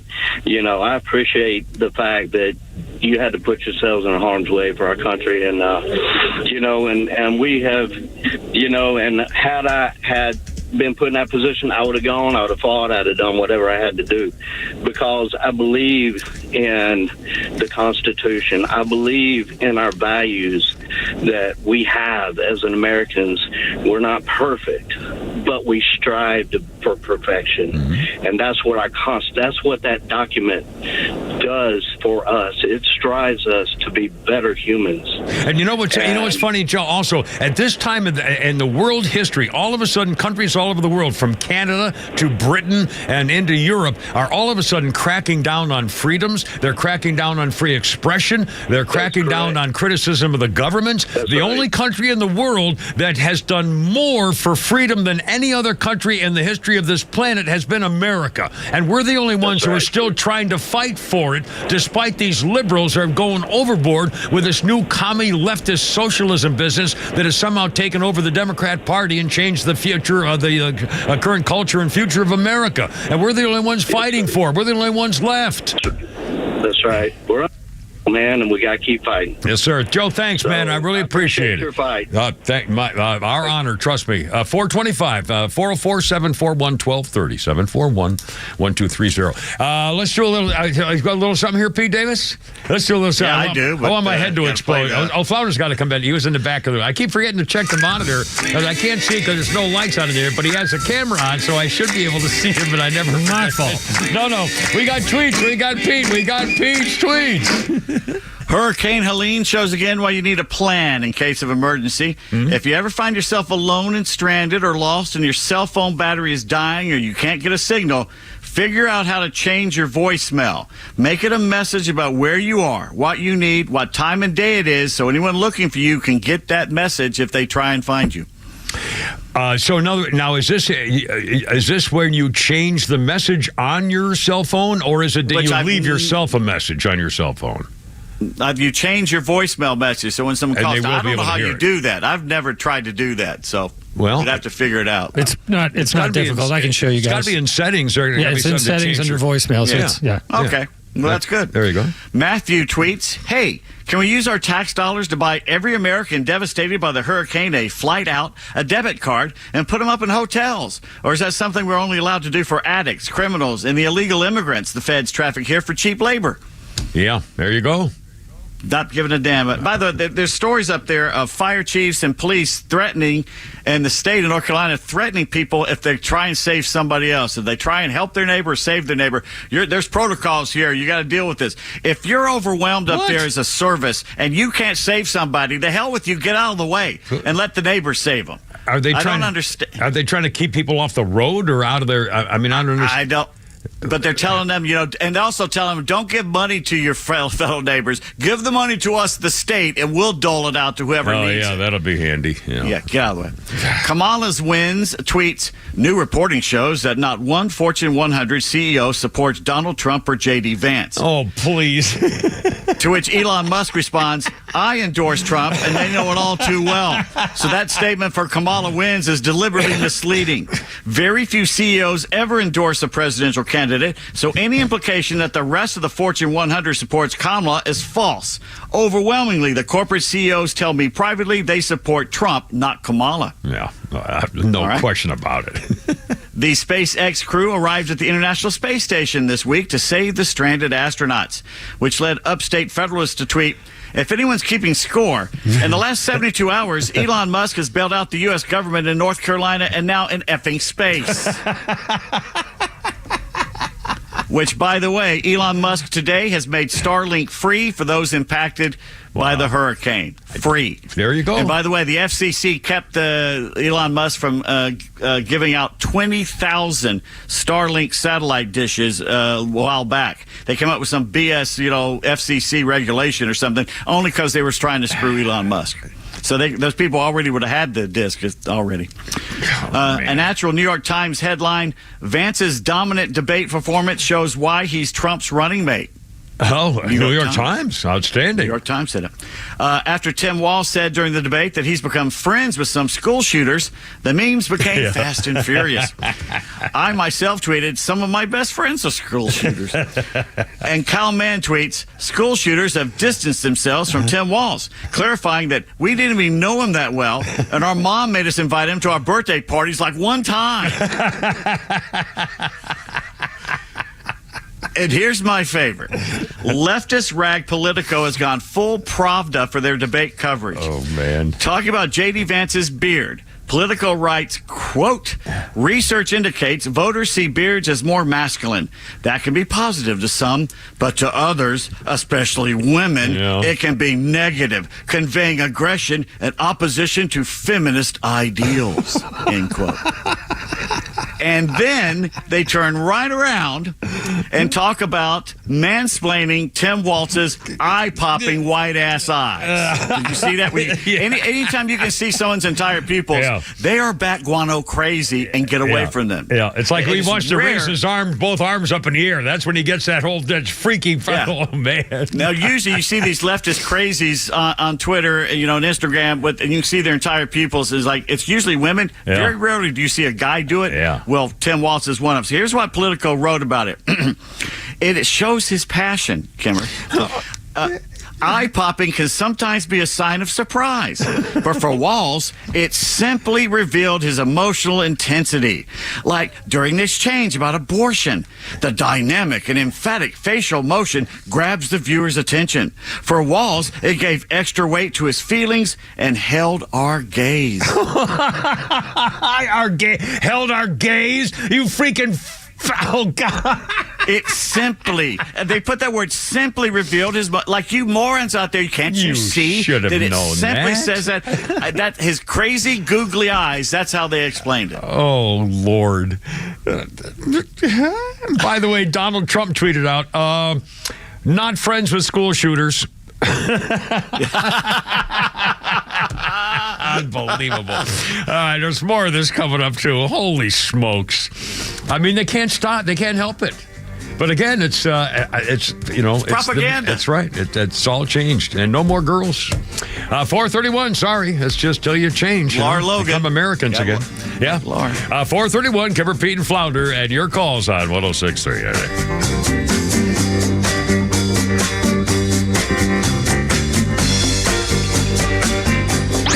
Look out, it's a Kimber. We've got your afternoons covered, all right. And the Morning Extra's got your drive-in from 6 to 10 a.m., too. When you see those soldiers standing there in driving rain, they're told to leave their post. And they're like, I will not, because I have so much reverence for the people that this tomb represents. And then you have Democrats who don't even show up. Until you show up, shut up. The Morning Extra, 6 to 10 a.m. on XTRA 106.3 FM and the XTRA app. All right, look out now. It's 4:32, and it's only me. It's only the Kimmer with Pete and Flounder, and more of that stuff coming up. We're talking a lot about, obviously, the result of the hurricane and the damage and so forth, and I've kind of shied away from mentioning that this is a good example of a time to say that you really ought to have a safe. Now, I'm not trying to, do take advantage of a horrible situation to try to sell product. But the fact of the matter is, this is an excellent example of why you should have a safe. And in fact, if it's not a hurricane, how about if your pipes break? And you have cardboard boxes filled with your stuff down in the basement or something, and boom, pow, there they go. Again, I'm not trying to take advantage of the situation, but you should understand that this is exactly why you should have yourself a safe. And Atlanta Safe House. Atlanta Safe House. On the web, atlantasafehouse.com. They have a showroom in Acworth on Industrial Boulevard. They love when you stop in just to take a look. They have everything is always on sale. In fact, they still have the summer sale prices, by the way. I don't want to say anything about that. And for the rest of the year, they're going to pay the sales tax. You don't have to pay the sales tax on any safe you buy for the rest of the year at Atlanta Safe House. They have summer specials. They have rebates, saving hundreds of dollars. It's always like gun safe month up there. And by the way, the big gun safes, they're not just big empty things surrounded by steel. They have nooks and crannies and shelving units. They can design anything you want. The pistol safes, and again, keeping cash on hand, saving stuff like jewelry, and particularly your medical records and your living will and things about your house or your mortgage and where your money is, stuff like that for your children and your family. Please be better than the Kimmer was when I didn't have my safe down in Florida. Please tell them the Kimmer sent you. Our happy sponsor to protect your rights and your stuff, atlantasafehouse.com. Hey sandwich lovers, today's your lucky day. There's a whole new way to roll for lunch or dinner delight with Nucky's Hoagies in the Roswell Corners Shopping Center. Now open. Nucky's Hoagies in Roswell is family owned and operated by the Sub Sisters, Stacy and Shannon, whose love language is food and Nucky's Hoagies, their passion. When you bite into a Nucky's Hoagie, you'll taste the difference. The softest hoagie rolls ever, along with hunger-quenching sandwich combinations. Make Nucky's Hoagies in Roswell on Woodstock Road your new favorite spot for lunch or dinner. With the upcoming election, an assassination attempt on President Trump, wars overseas, inflation, and stock market volatility, these are uncertain times. Do you have a plan? Are you prepared today to have a worry-free tomorrow? If you haven't been to True Prep, now is the time. True Prep is locally owned and operated by Joey and Matthew, who are Georgia Tech graduates. Visit True Prep on Cobb Parkway in Marietta or visit online at trueprep.com. That's TRUprep.com. Oh man, look at my backyard. Looks like a tornado met a hurricane in a desert. I'm going to tell her to turf off. Or maybe you'd rather turf on with ATL Turf Co., the Southeast leading turf installer. Whether you'd like a new football field, putting green, or have us create the perfect maintenance-free backyard of your dreams, find ATLTurfCo.com. Make your yard great again. Visit ATLTurfCo.com and see what we've created for customers like you in the Southeast. ATLTurfCo.com. And no more yard cackling. While fall temperatures are cooling down, the action in the stadium and on the field is really heating up. If you find yourself in hot water from too much celebrating during the game, it's important to know who to call. Call A Second Chance Bail Bonds, where we handle bonds from the Battery to the Bends, and even for those who celebrate action between the hedges. At A Second Chance, we can have you or your loved one out of jail in a matter of hours. Call A Second Chance 24/7 at 404-BAIL-OUT. That's 404-BAIL-OUT. Or online at atlbail.com.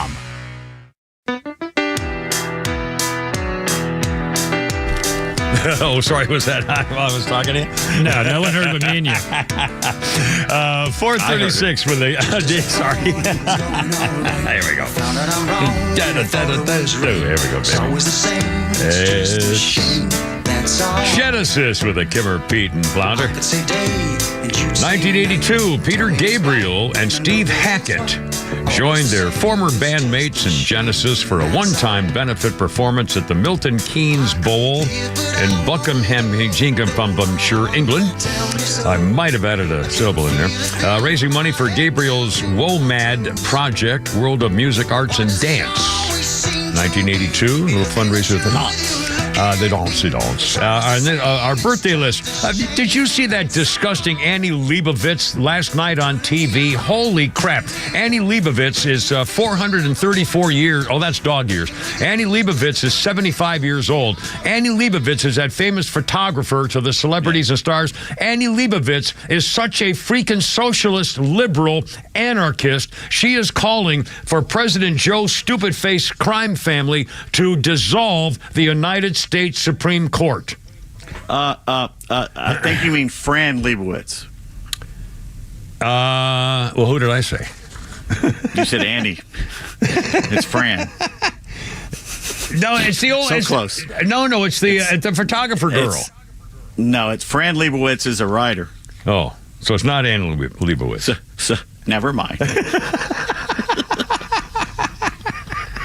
Never mind. So it's not Annie Leibovitz.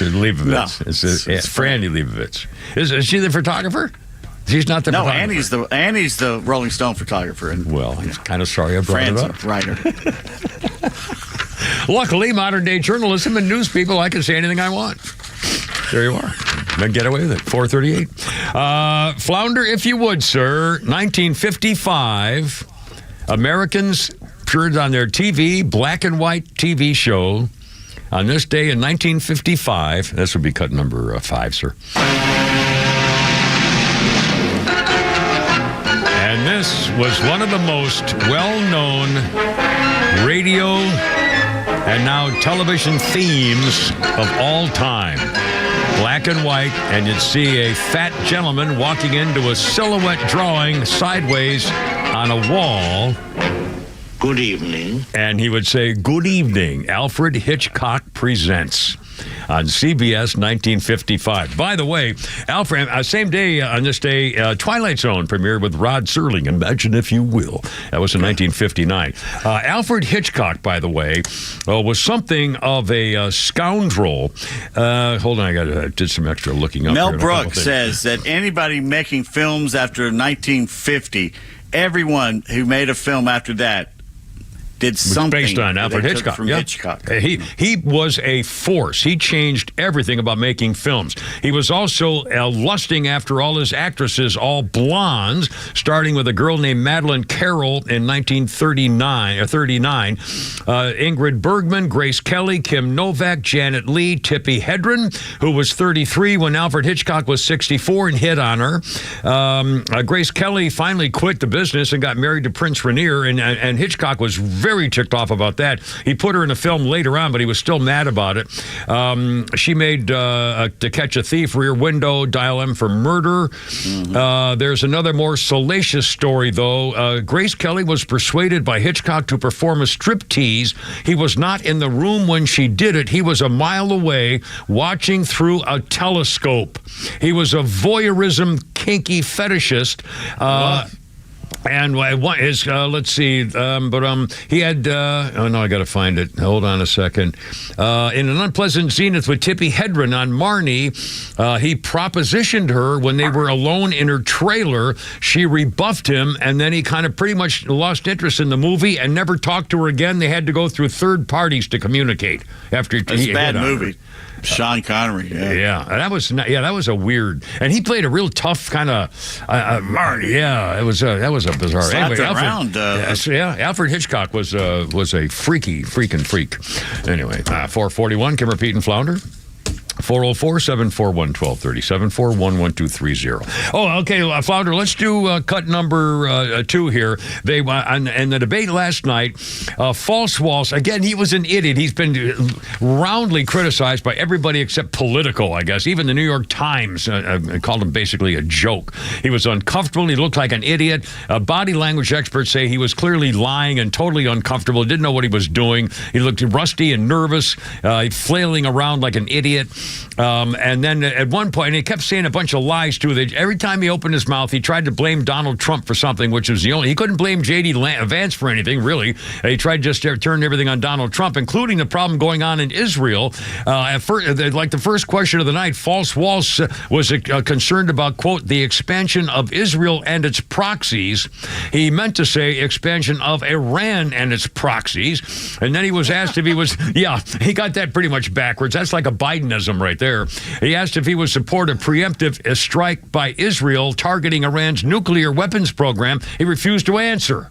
J.D. Vance answered, and he said, hey, it's the final decision's up to the Israelis, and we got to support them no matter what. So there. But then, cut number 2, Flounder, when J.D. Vance said, by the way, you dirty liar, you're still trying to blame Trump for Trump, and he didn't deserve. But I think that's something that Governor Walz just said is quite extraordinary. You yourself just said Iran is as close to a nuclear weapon today as they have ever been. And Governor Walz, you blame Donald Trump, who has been the vice president for the last 3.5 years. And the answer is your running mate, not mine. Donald Trump consistently made the world more secure. I mean, every time he opened his mouth, all he could do was to try to complain about Donald Trump. And incidentally, I don't know whether you knew about Tim Walz's demands before the debate. Babylon Bee had a list of them. The men's room must be fully stacked with tampons. Moderators are not allowed to ask me any questions about Kamala Harris in the last 4 years. Vance must agree to meet me with a firm, friendly handshake followed by a passionate kiss. For doing the debate, Walsh wanted 2 tickets to either Hamilton, Pirates of Penzance, or Rent. And if things are not going my way, I can call in the rioters and burn the entire place down. Just for some of the things for J.D. Vance. By the way, when you were doing your Hitchcock story earlier, you seemed to throw some kind of shade on 64-year-old men dating 33-year-old women. What's up with that? Well, I know you've got a couple of mountain chicks up there that are in their late 20s. I do not my ass, have you any don't. mountain chicks. You got mountain chicks up there, and you're keeping them all to yourself, and you know it. And I guarantee you there's a couple of those hot babes those mountain girls up there are probably saying, Kimmer's not, he might be a little fun to hang around with. Yeah, I know all about that. I'm kind of in a bad mood. We talk about you enough. Well, I know. But some some chick just sent me a note. Upset with me or something. She sent me the latest research from the Women's Health Center, and it just came out with a list of the things that women should never put in their bodies. I'm number 6. I mean, the whole thing is just totally offensive. Anyway, 444.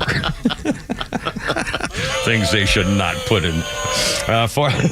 Sorry. Flounder, let's do... Speaking of women, again, the libs, every time they get a chance, they're lying and slandering constantly about conservatives not protecting the rights of women. They try to do it on the healthcare issue and everything else. Flounder, let's play... I don't even know who this girl is. I heard of her on the morning show this morning. This woman on TikTok and social media trying to make a point about women supporting women who happen to be conservative because of the men who do support and guide them. I'm sorry. I am so tired of the tens of thousands of just hard fours online being like, I'm voting for her because he's going to strip all of our rights away as a woman. I can do that as a mom and a da-da. What rights, babe? What rights? He was already president. And how many rights did you lose? 0. He's trying to protect women's rights. What do you think it is when we have men in women's sports? We have men in our personal spaces. What do you think it is when dangerous men come over the border? That's what protecting women and children is. Oh, he already said he's not going to do a nationwide abortion ban. He's not going to do it. If anything, it's going to be state by state the way it has been. And guess what? If a state, 90% of people in a state want something, I think that state should have it, even if I don't agree with it. If you don't like it, move to another state. It's very simple. Stop with the propaganda. This is why people make fun of women. Use your brain. Again, ladies, it's very important to understand you can have all the abortions you want. You might have to drive a couple hundred miles. But seriously, I mean, it's not, you can still, and by the way, he never answered the question about whether a woman in Minnesota, because of a law he signed, whether Walsh allowed a law that he signed, allows a woman to have an abortion at birth, where the doctor and the woman decide together whether the baby is viable and whether they should keep it alive. And that's in the law in Minnesota, that the doctor and the woman decide up to moment of birth. And he refused to say, yes, that's true, it's in the bill. He kind of denied it the whole time. Again, they're just lying. They're not make them answer yes or no questions. And they can't be stuck. But they won't answer them. Yeah, but politicians, both Republicans as well, never answer yes or no questions. It's the easiest thing in the world. You know, do you believe a woman should have an abortion anytime she wants for any reason? Yes or no? And if you don't, then we can talk about whatever. Ask him, can you answer a yes/no question and see what happens? Well, I was born in a middle-class family. I used to ride my bike as a young boy, and I'm proud of my service. Until the night lights came on. 446, Kevin, Pete, and Flounder. Good grief.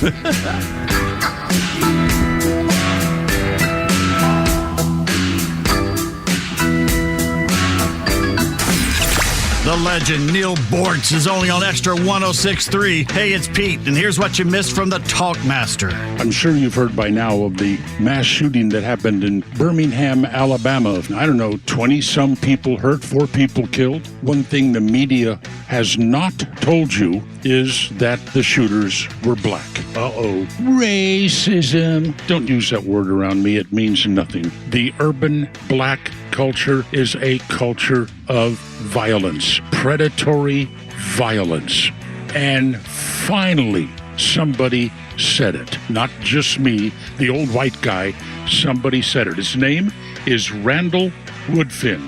He is the mayor of Birmingham. Go ahead, call the black mayor of Birmingham a racist because he mentions the culture of violence. Catch Neil's commentary every day on XTRA 106.3 or listen anytime on the XTRA 106.3 app. Hey, Jimmy, what's going on? Oh, hey, Bobby.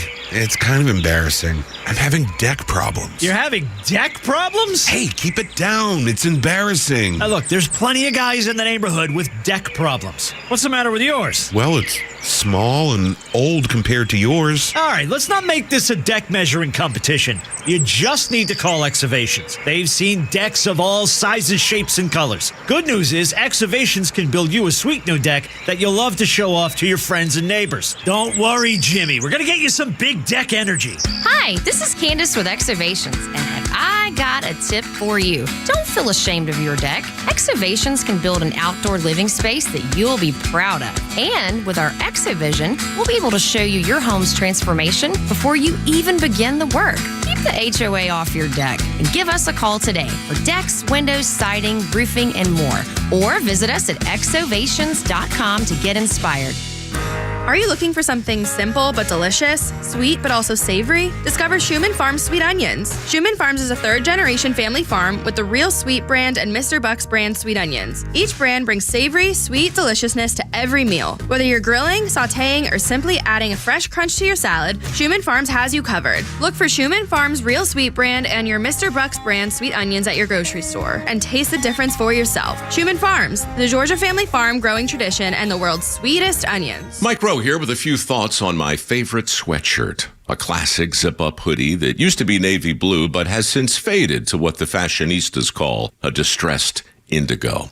It's 13 years old, soft as a flannel bathrobe, and after a few hundred dirty jobs, demonstrably and undeniably indestructible. This is the kind of sweatshirt girlfriends like to permanently borrow. But I've held on to this one because I got it from American Giant. American Giant makes all their stuff right here in the USA so they can control every link in their own supply chain. That matters because when you buy American Giant, you not only get great quality, you create jobs for people in factory towns all over the country. No pressure, but if you give a damn about the business of making things in America, you got to support the companies who are doing it right. Thanks, Mike. One more thing we agree on. Buy American at american-giant.com/Glenn. Use my name and get 20% off your first order at american-giant.com/Glenn. I enjoy a good night's sleep, and I like to breathe while I'm sleeping. My wife appreciates that, too. That's why I wear a CPAP. You want the right machine. You want expert advice. You want all the supplies that go with it. You get it all at CPAPs, etc. in Alpharetta. Machines, masks, tubing, filters, cleaning supplies, all of it, and they ship nationwide. Walk-ins, by the way, are welcome. CPAPs, etc. Alpharetta, CPAPsetc.com. Money for nothing and the chicks are free. I think that's Dire Straits, isn't that song? Yep. That's the song. Very good. Yeah. I know one song. I'll be damned. You know why? Because it reminds me of the girl when I was in San Francisco and I was all alone, and this little girl at the dry cleaners. This little cutie at the dry cleaners, one time I walked in and she said, "Oh my God, I saw you on TV last night." I was working for the NBC station in San Francisco doing TV stuff. And so she kind of hit on me. And so I took her for a ride on my Harley and we went over to Mill Valley and Sausalito and all those places over the bridge and so forth. And we stopped at a little record store and I bought her, she had mentioned that Dire Straits was her favorite song or group or something. So I bought her the little cassette and we stopped the store and I bought a little cassette of Dire Straits as a sort of memento of our date together. And then never saw her again. No, I couldn't. No, in fact, she's the one who got in a fight with the other girl she worked with at the dry cleaners because when I came in the next time, the other girls started flirting with me and they had a fight, and the owner had to fire the other girl who had a fight with her over dating me. Sorry, it's kind of strange. Anyway, and she was different. She was very unusual. Anyway, 4:52. This is Dire Straits. They started a 4-week run at number 1 in Britain with "Love Over Gold." Flounder, play a little bit. I don't know this song. We've got 10 seconds of it. Huh? When you let you down. Oh, kind of a singing, talking poetry song.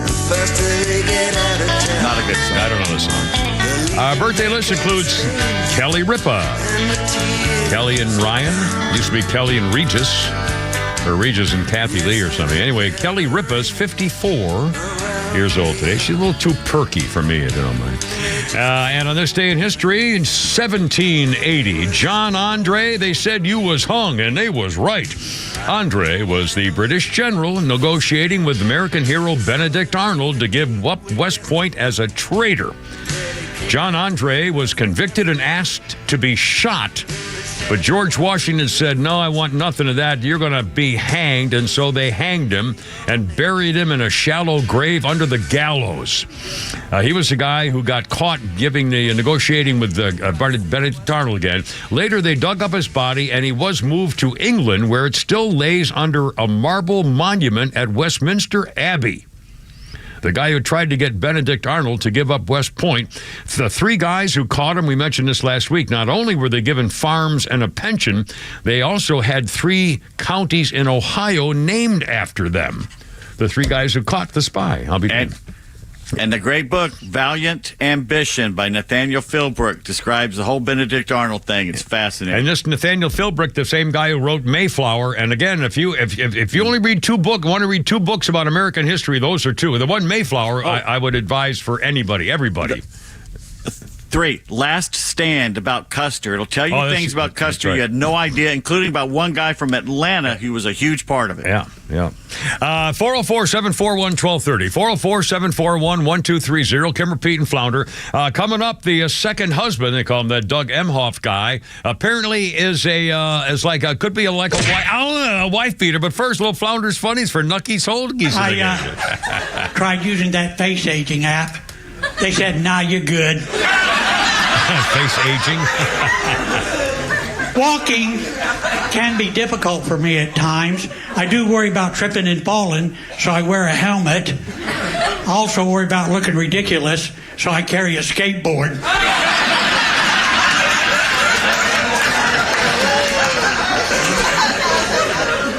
I'm officially an old man. I give unwanted advice to total strangers. I told a kid to pull his pants up. His underwear was showing. He mocked me, tried to give me a wedgie. But the joke was on him. I was wearing Depends.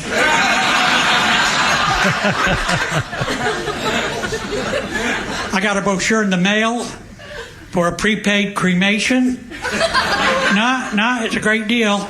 If you die in a fire, you get half your money back. Die in a fire? Get half your money back? Oh, man. 455, Kimmer, Pete, and Flounder. 404-741-1230. Well, Doug Emhoff apparently was something of a scad or a cad or a scoundrel or something in an earlier life. The second gentleman apparently tried to beat up his girlfriend at the time in 2012. He was a successful she was a successful New York attorney, and he was a big shot agent of some kind, and they were at the Cannes Film Festival, or Cannes, I guess it is, in May of 2012. And apparently the woman, they were trying to get a ride or get a taxi or a lift or something, or get their car with a valet. 3 o'clock in the morning, trying to get out of there. They'd both been drinking. There was a big, long line of taxis. So apparently this woman went up to one of the valet guys and offered him $100 or something in European money to get to the head of the line. And then apparently someone said that she put her hand on the guy's shoulder as she was trying to get him to take money to put up the front of the line. And Doug Emhoff, who's now married to Carmela Sidepiece, Doug Emhoff at the time in 2012, thought that she was flirting with the guy, so he came over and smacked her in the face twice so hard that he almost knocked her over. She slapped him back, and she broke up with him that night. They had been dating for 3 months. She was wearing 4-inch heels and a floor-length gown, trying to get up to the head of the line, and so he whopped her, hit her in both sides of the face, almost knocked her completely over. She got in the car to get away, finally, and he forced himself in there with her. He says, I don't want you in here. And I said, what the heck was all that about? He says, well, you're hitting on that guy. And she said, man, she couldn't believe the person he is. He turned out to just be a trailer trash moment. Doug Emhoff. Now, Doug Emhoff is a pansy. Doug Emhoff is not a strong man. He's one who tried to convince men to get rid of their toxic masculinity, as you'll recall. But again, you don't smack the woman around. If you're a real man, you don't smack the woman around. You go challenge the guy. If you're going to challenge anybody, you don't, the woman wearing a full floor-length gown and 4-inch heels, and you smack her around? That's not being a man. Yeah, you break up with her. You don't hit her. Yeah, I mean, my God. That's never appropriate in that circumstance. If you want to fight somebody, fight the guy. Or just say, what do you think you're doing? And see what he says. I mean, you don't do it with a girl. My God. It's usually not the guy's fault either. Yeah, it's the chick's fault. We all know that. But, she's a girl. They can't help it. And by the way, that Kentucky sheriff story, Mickey Steins, the sheriff accused of murdering a district court judge last month in Kentucky, walked into the courtroom, the courtroom guy's judge's office, his behind the thing there, chambers, and shot and killed him. The most stunning, there's video of it. The sheriff goes to leave, then he turns around after he shot the judge, had a hand on the door handle, shoves aside the desk chair, and shoots the judge more times while he's lying there dead on the floor. The court heard that the sheriff found his daughter's phone number on the judge's cell phone and tried to call the daughter from the judge's phone.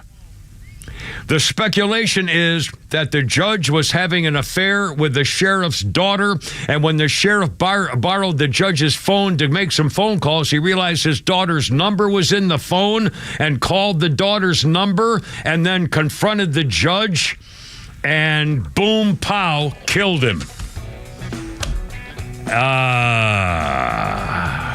And then said, just treat me fair. He stayed there to be arrested, said, treat me fair.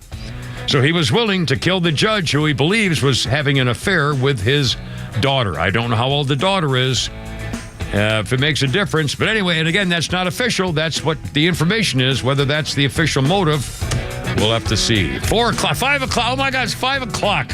All right, go Braves tonight or nothing, baby, with a Kimmer, Pete, and Flounder right here. Look at WFOM and W292EV Marietta, a Dickey broadcasting station. This hour is presented by Lee Brandt Jewelry and Watches.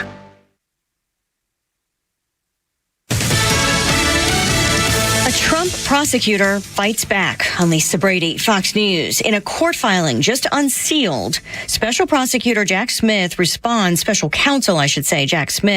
responds to a Supreme Court ruling on presidential immunity, arguing that former President Trump is not immune to prosecution in a federal election interference case, stemming from efforts to overturn the 2020 election, including his actions on the day of the Capitol riot. He says this: when the president took the stage, the January 6th Ellipse rally, to speak to the supporters who had gathered there at his urging, he knew that Pence had refused once and for all to use the defendant's fraudulent elector certificates. The defendant also knew that he had only one last hope to prevent Biden's certification as president: the large and angry crowd standing in front of him. Fox's Griff Jenkins. Smith says the then president delivered a speech designed to inflame those supporters, that the charges in the case involve a fundamentally private scheme to remain in power, and that Trump resorted to crimes to try to stay in office. A Trump campaign spokesperson calls the court filing falsehood-ridden,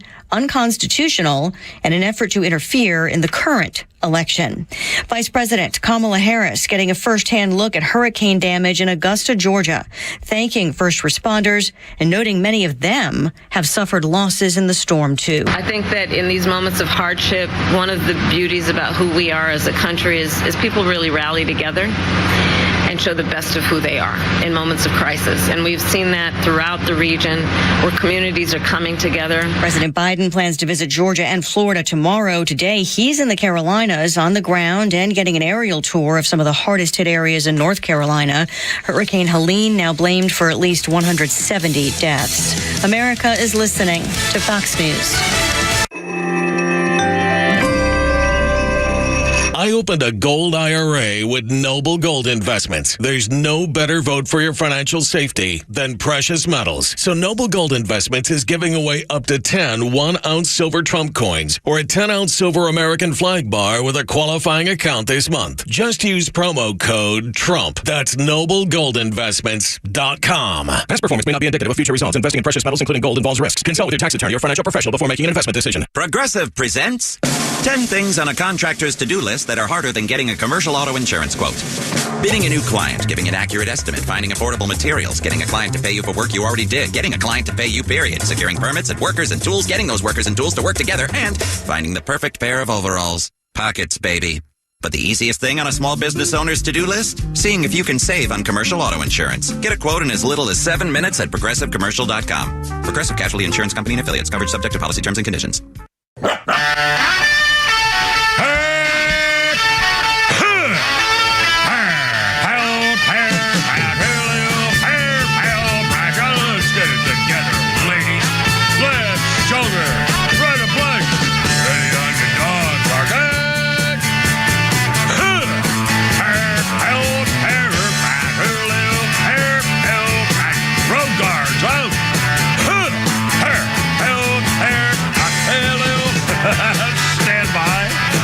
look out, it's only me. It's only the Kimmer. How's it going with Pete Davis and Flounder? 503 on 106.3. 404-741-1230. 404-741-1230. Braves again tonight. It's tonight, win or go golfing in San Diego. And we'll see. I mean, this is baseball's a fun game because who knows what. Somebody hit a home run, it changes everything. Tatis last night. Yeah, what was he? The first guy, a second guy batting or something? Just powerful. Anyway. And Holy Crap of Sports coming up a little bit later. We got a lot more debate stuff coming up. Also, some good news where we're talking about gender issues earlier, and the issue of boys playing on girls' teams did not come up last night in the debate. I wish it had, because it's in the news again today concerning San Jose State.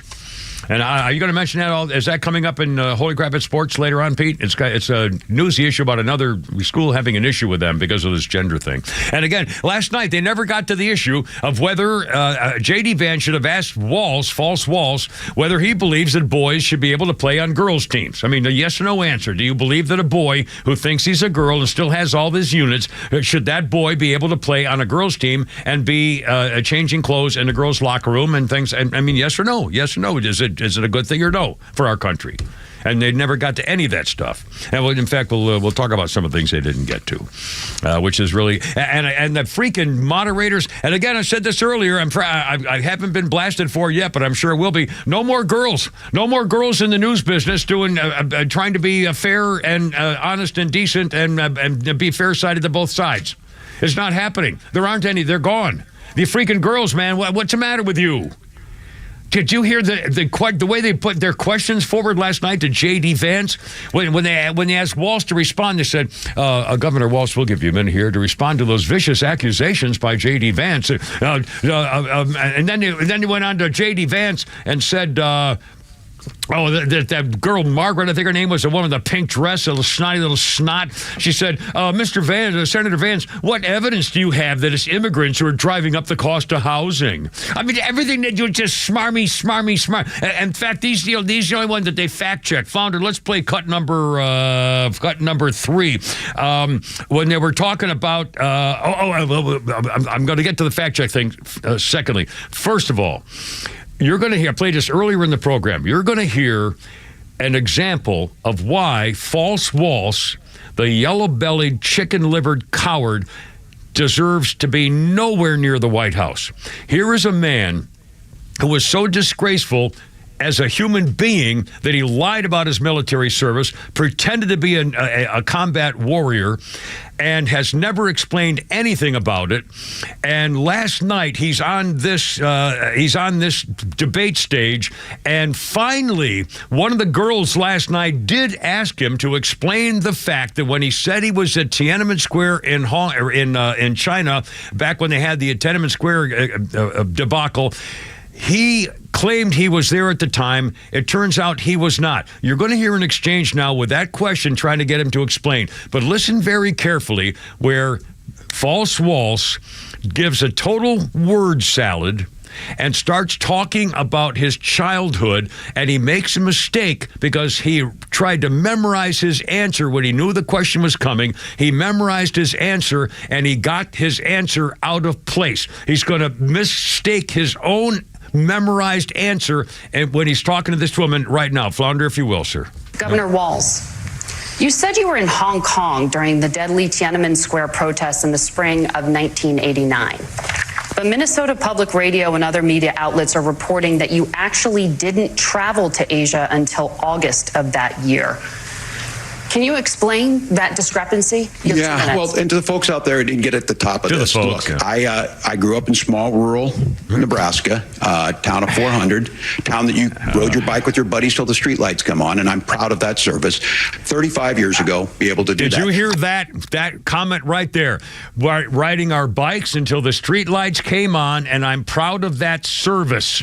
What service? Town of 400, town that you rode your bike with your buddies till the streetlights come on, and I'm People out of that service 35 years ago, be able to do that. I came back home and then started a program to take young people there. We would take basketball teams. You can cut it there. And then he started talking about his National Guard service. Here's what happened. He was talking, he gave his answer. His memorized answer was, I came from a small town, here with this small town business, and then we rode to the streetlights, and I'm very proud of that service. He was supposed to wait to say that until after he told the story of him joining the National Guard. He was supposed to say, I rode my bike until the streetlights came on. When I was 17 years old, I joined the National Guard, and I'm very proud of that service. But he got his own answer wrong. He started talking about how proud he was riding his bike. This is the guy who's a breath away from president if they get elected. Holy crap. All right, I'm looking at the cheap flights from Minneapolis to Beijing, and the cheapest I'm finding here is $1,320. How does a teacher afford to go and take kids 15 plus times, if not 30? 30. It's more like they're claiming now that it's less than 30. It's 30. He said 30, it's 30. Yeah, where's it going? And all those children, who paid for that? Who sponsored that? Some tickets are $2,500. And not only that, remember, the reason he was going over there, he kept saying, well, the Chinese taught me so many lessons about organization and leadership. I mean, he was bragging about how much the Chinese can teach people around the world. That's why he was so... The man said he loves communist China.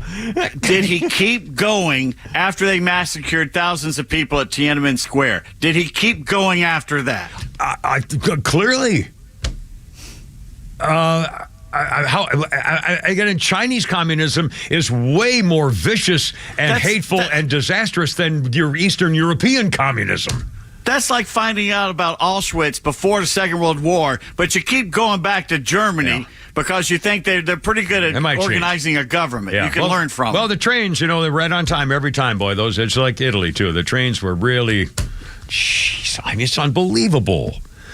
Oh, and let's do the fact-checking here, too, Flounder. This is really freaking unbelievable.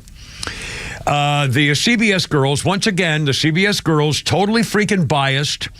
And the only person that they went after was J.D. Vance. Although that one follow-up question you heard a minute ago, kudos to her for asking why, the facts seem to be different with false walls. J.D. Vance was asked last night about, he was talking about, hold on a second here. I was talking about the foreigners coming to Springfield, Ohio, and various places. And here's how that went with a fact checker attacking J.D. Vance, and he had to fact check his own fact checks. Just to clarify for our viewers, Springfield, Ohio does have a large number of Haitian migrants who have legal status, temporary protected status. Well, Margaret, but thank you, Senator. We have so much to get to. Margaret, I think it's important because we're going to turn out of the economy. Thank Margaret, you. The rules were that you guys weren't going to fact check, and since you're fact checking me, I think it's important to say what's actually going on. So there's an application called the CBP One app, where you can go on as an illegal migrant, apply for asylum or apply for parole, and be granted legal status at the wave of a Kamala Harris open border wand. That is not a person coming in, applying for a green card and waiting for 10 years. That is the facilitation of illegal immigration, Margaret, by our own leadership. Thank you, Senator, for describing the legal process. We have so much to get to, Senator. Those laws have been on the books since 1990. Thank you, gentlemen. The CBP One app has not been on the books. Thank you, Senator, for explaining the rules. Gentlemen, the audience can't hear you because your mics are cut. Yeah, cut the mics. Where's Ronald Reagan? I paid for that microphone. That's right. That's right. Yeah. And again, Pete, you mentioned before when they were the people who were doing live streaming of their reactions while the debate was going on, when they cut the mics, everybody went nuts. Yeah. And again, they never did anything like that to false walls. They never got to his fake warrior status or anything else like that. But what kills me, people are tuning in to hear J.D. Vance and Tim Walz talk. Right. It's like umpires at a baseball game. We didn't come here to listen to these two biatches ask questions. Right. So if these two guys want to talk to each other about this and figure out who's right and who's wrong, let them talk. Again, they even decided beforehand, because of what happened in the last debate, they would not do fact-checking. They said they would not do fact-checking. That's why he had to call her on it. And she still didn't want to let him in. Oh, and by the way, MSNBC actually had a girl and a guy crying because they were so upset with J.D. Vance that he was mansplaining to the girl hosts about the law. Oh, my God. But they also said he was mansplaining to the other man. Yeah, the other guy. It was a pansy. She had her arms in the air. She's hitting the desk. So she lost it. God. Mansplaining. Oh, my. These people are real. I mean, I've never seen this before. That's another attempt to shut you up, though, because every once in a while, something needs to be explained, and sometimes it's a man doing the explanation. But all you got to do is have a woman go, well, you're mansplaining. Yeah. Is he supposed to just shut up then? They're trying to kick you in the balls by humiliating you, saying, oh, well, you're trying to mansplain me. That's wrong. Yeah, try to kick me in the balls, lady. How about maybe you take the information and do something with it? How about, come over and do it into my face? How about that, punk? God, they're asking for it. Oh, I want to go back on the Marines. 514. Kara Pete. Holy Pepper Sports is coming up next. Kara Pete and Flounder. I got to give me a weekend woman. I know that. Calm down.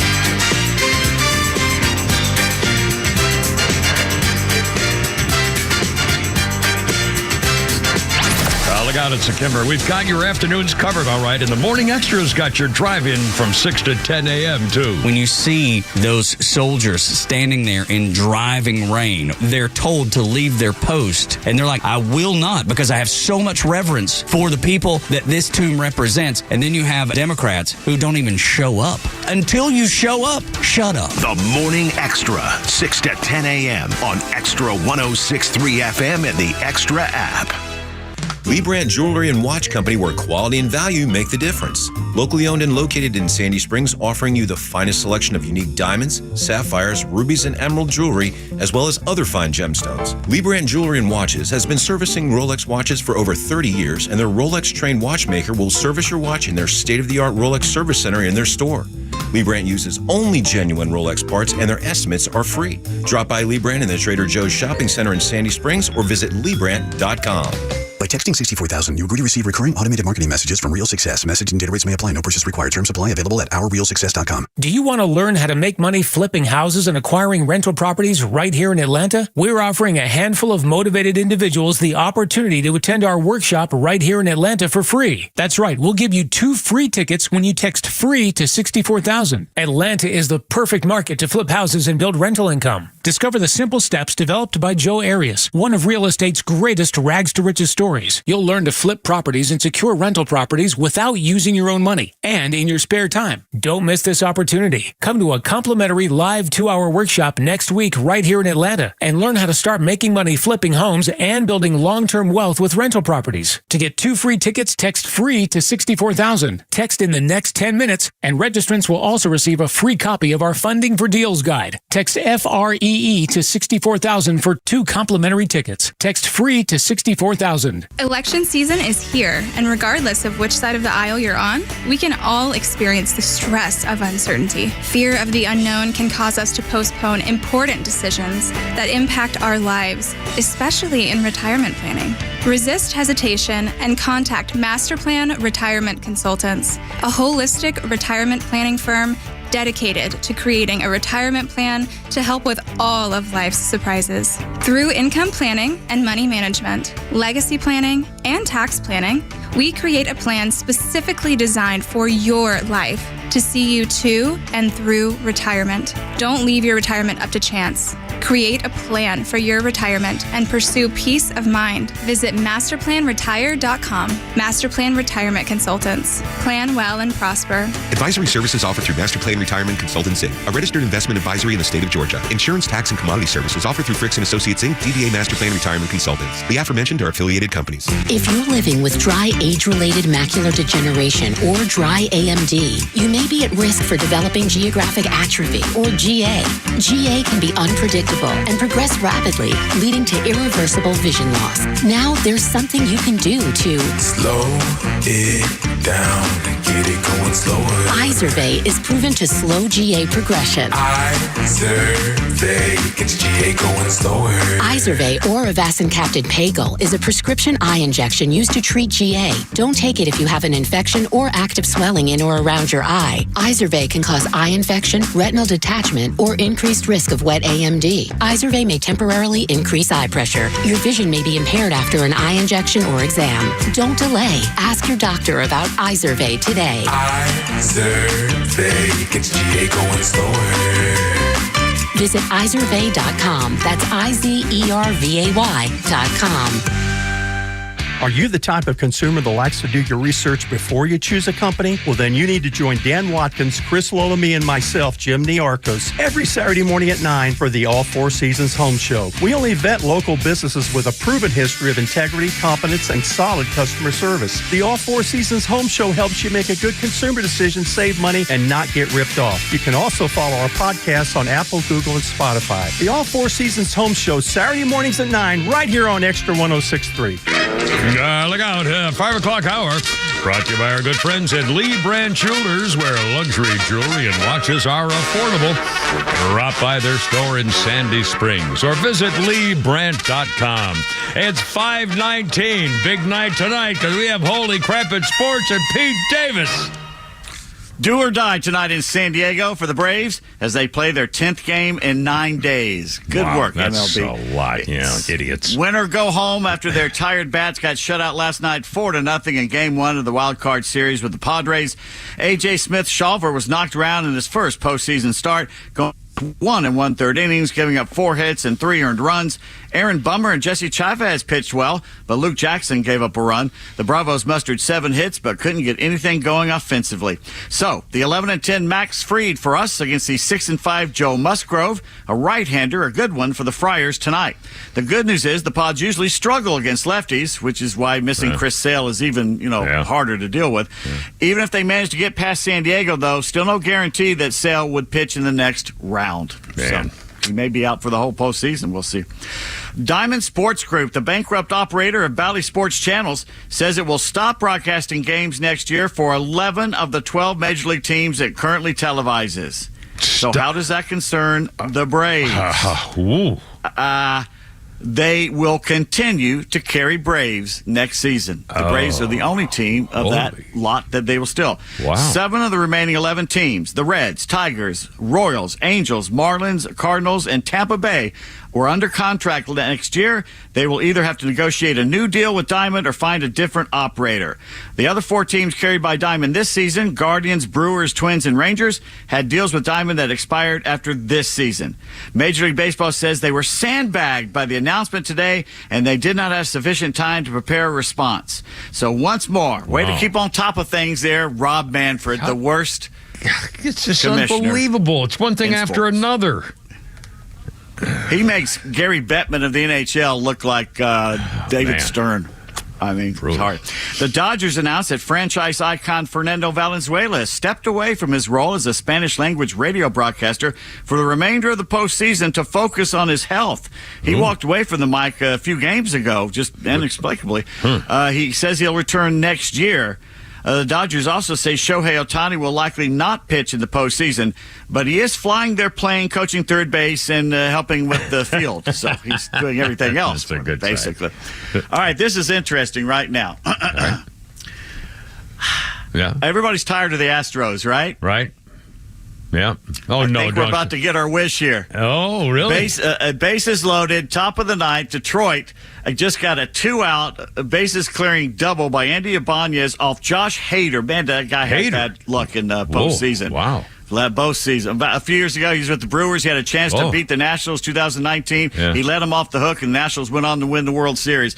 Well, Detroit is now leading 5-2 in the top of the ninth in Houston. And if they win, it's over. Yeah. The Astros are out. Yeah, good. And also, Kansas City is beating Baltimore 1-0 in the third. If they go ahead and shut them out, that would be a bad way to end the Orioles season. What a great season. They were going to go all the way. Everybody picked the Orioles to be the dominant, one of the 2 dominant teams in the American League. No. Well, no, because they've sucked for the last 3 weeks. They handled. Way earlier in the earlier in the year. Yeah. Oh yeah, they were hotter than everybody. Very high. Yeah. They were hugely big hits. Yeah. It was fun to watch. Yeah. I've always liked the Orioles. It's fun to watch. So interesting. Congratulations to Falcons linebacker Troy Anderson.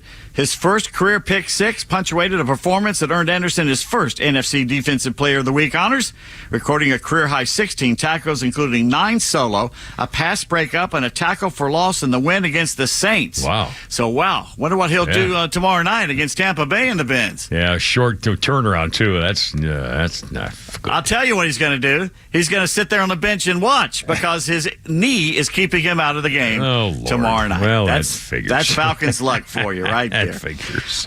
Good news, though. Offensive lineman Caleb McGarry may be back for the game tomorrow night. So we'll see. Excellent. Here's another reason why ABC would love to have Georgia and Alabama meet 2 more times this season. Bama's big victory over UGA Saturday night averaged 12 million viewers on ABC and ESPN streaming platforms. The most watched regular season primetime game since 2017. And back then it was Bama-Florida State. So Saturday's Bama-Georgia matchup was ESPN's most streamed regular season game. Wow. People like to see that. They're good games. Yeah. Nick Saban's wife, Miss Terry, was better than her so-called football expert husband. She went 7-2 with her picks last Saturday on ESPN's College Game Day. Nick was only 5-4. In fact, Miss Terry picked Dion's Colorado team to win. Nick picked against his Aflac commercial buddy. Picked against him. Did you know in 1899 the Baylor Bears football team played Toby's Practical Business College? I did not know that. Toby's Practical back in Business. 1800s, a lot of colleges and a lot of the Texas, including the Longhorns, played high school teams sometimes twice a year, and sometimes they lost to them. I'll be darned. It was a weird time. Those are nuggets you can get in the Totally Biased Guide to Southern College Football, should you... Well, is that the one by your dog is a better dog than Oklahoma dogs, or whatever that one? What was that? No, that would be the Canines of College Football, which is also a nice little book. The title of that one. Anyway, golfer John Daly lost his longtime home in Clearwater, Florida, maybe more than one home, to Hurricane Helene, saying water was pouring out of every crevice. Ooh, I'll bet. Kind of like beer out of him after a 3-day bender, frankly. NBA news, Pelicans part-time player Zion Williamson walked out of his news conference when a reporter kept pestering him about a very serious matter. Seems the scribe wanted to know why Zion did not listen to Kendrick Lamar's songs Euphoria and Not Like Us while he was working out this summer. At first, Zion tried to laugh it off, but then had enough and just got up and left. I don't blame him. What are they talking about? I don't either. Jeez. I don't know what the hell that was all about. And yet another example of if you wait long enough, they'll start eating each other. Washed-up leftist woke activist Megan Rapinoe has weighed in with her opinion about the Caitlin Clark situation in the WNBA. Oh, boy. More precisely, Rapinoe called USA Today reporter Christine Brennan racist for daring to ask a black player if she purposely tried to injure Clark by poking her in the eye with a fingernail. The black lesbian mafia, known as the WNBA Players Union, is calling for the head of Brennan, who also is a liberal herself. Just sit back and watch them eat each other. Yeah. Phrasing. Sorry, phrasing. I could have done that better. And now, Gabby Williams, star player for the Seattle Storm, is leaving the WNBA. She's leaving the country to go play for a team in Turkey. Why is she doing that? Playing for a team in Turkey? Yep. She's French-American. She's got both. She can be both. Why would she leave America to go play in Turkey? Because the WNBA is like the hottest thing going. Well, obviously we're all racist. I'm guessing probably racism. Nope. No. She ain't making any money. They can make more money overseas. Says the WNBA is lying about the money players can make, saying we were promised team marketing agreements and league marketing agreements, and they've fallen quite short. Guess how much Caitlin Clark makes a year in salary? She's revolutionized the WNBA. Well, probably something ridiculous like $70,000 or something. I mean, it might be a couple hundred. I don't know. I mean, I'm sure it's surprisingly. Okay, that's the last time I'm ever asking you or Flounder any questions involving numbers. $70,000 is how much she's making, you son of a... What, is that it? That's it. $70K. Oh, my God. Now, she's making close to $1 million in endorsements. Yeah, but her salary is just 70. I say it's just $70K, please. Yeah. Well, in fact, the Babylon Bee has a headline. I remember I should have written it down. It says something, had a phony headline, something like, once again, NBA calls out racist for calls out racism by saying, "Hey, Caitlin," or anything you say about Caitlin Clark, you're a racist. Well, some of the mafia are basically saying this: that people are buying WNBA games, traveling to the WNBA games, having to sit through the atrocity of watching women play professional basketball, all so they can scream racist crap at the black players. Yeah. Okay. I don't believe a second of it until I see a damn video. In this day and age where everybody's got a phone and everybody records, there hasn't been one example of this being brought forth by these accusers. Yeah. It's just another, I'm hiding behind this shield because I suck. Yeah. Anyway. Brutal. Today in history, October 2nd, 1974, Hank Aaron hit his final home run as an Atlanta Brave as they beat the Reds 13-0. Phil Niekro tossed the shutout, picked up his 20th win of the season. 1919, the Chicago White Sox dropped the second game of the World Series 4-2 to the Redlegs. Lefty Williams walked 3 men in the fourth inning. After the game, confronted by his catcher, Ray Schalk, which the movie 8 Men Out shows a lot of that stuff. It's a good movie. Yeah. Williams, one of 8 players involved in the series fixing scandal. 1978, I'm sure you'll remember this. Yes. Bucky Blinking Dents. I do. Famous home run takes place to help the Yankees defeat the Red Sox. Sorry, Tom Hughes. In a one-game playoff at Fenway Park. Dent's blast comes in the 7th, with New York trailing by 2. His homer landed into the screen above the Green Monster. You can still see Carl Yastrzemski go basically bend over at the knees and grab his knees when it happened. It was like Yogi Berra in 60 in Pittsburgh watching Mazeroski's thing. He'll go over there. It was a 3-run shot. New York went up 5-4. They would hold on to win to advance to the ALCS. Who did they play in the ALCS? In 1978. That would have been the Yankees. Yankees playing the Yankees. Yes, that's right, Bucky Dent. That would be the that in '78. That would be the that would be. I don't have any idea. I don't even know who's in George Brett. Kansas City, Kansas Royals there. Yeah, that's right. The Kansas City, Kansas is who was playing the Yankees at then. We'll go with that. I was so close. 2004, the Montreal Expos earned their last win in their franchise history by beating the Mets 6-3. How sad. How sad. The Expos don't deserve another. By the way, it's final. The Astros have been bumped by the Detroit. I'll tell you what. Wow. If you're going to pick for any team besides the Braves, it's the Detroit Tigers. This is a fun group. Yeah. And they just won 5-2, took 2 games in Houston, and they move on. Which that whole season, poof, it's gone just like that. And right now, the Royals, not the Kansans, are shutting out the Orioles 1-0 in Boston. It's the bottom of the 3rd. If the Royals win, they bump the Orioles out. Wow. That's surprising. The Orioles were so strong at the beginning of the season. They were number 1 pick. Collapse. Thank you, Pete Davis, 531. Cameron, Pete, and Flounder, 404-741-1230. So much more to come here on your Letter Rip Wednesday, Hump Day on 106.3. Plug out.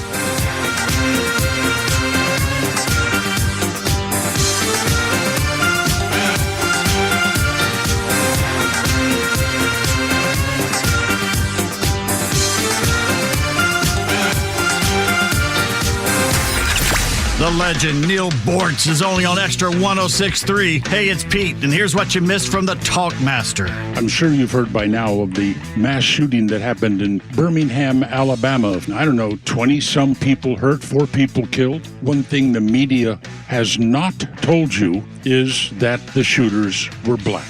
Uh-oh. Racism. Don't use that word around me. It means nothing. The urban black culture is a culture of violence, predatory violence.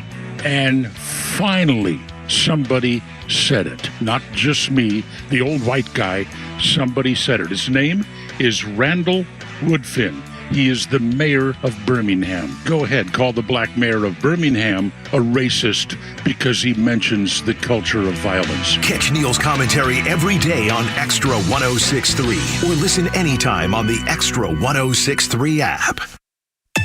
Get ready for unfiltered conversations on The Janelle King Show, where we tackle the topics that you won't hear at your family gatherings, but they're absolutely crucial for a strong republic. Don't miss us live every Saturday at 3 p.m. and every Sunday at 9 a.m. right here on XTRA 106.3. But if you can't tune in, that's okay. You can catch new episodes every Tuesday on the Podcast Park or wherever you prefer to get your podcasts. Join us for these discussions, and I can't wait to meet you there.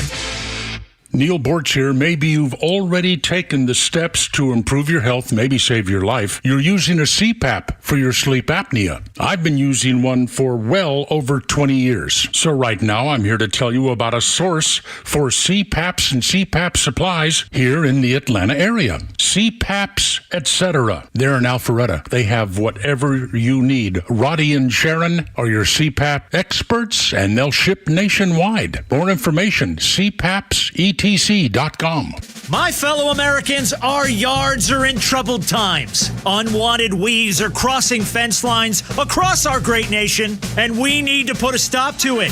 No more college football Saturdays spent mowing the lawn. No, sir. Let's turf it with ultra-premium artificial grass from ATL Turf Co. They're Atlanta and North Georgia's first choice for premium turf solutions, from incredible lawns to custom putting greens. Let's make your yard great again with a free consultation at atlturfco.com.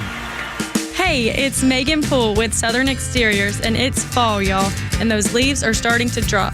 Now it's time to get your home ready with Southern Exteriors. Whether it's cleaning out your gutters, adding gutter covers, or both, Southern Exteriors has got you covered. Plus, with any gutter cleaning job, you'll get a free roof inspection, so don't wait. Call Southern Exteriors today at 877-9-SOUTHERN or visit southernexteriors.co. Southern Exteriors, quality and precision you can rely on.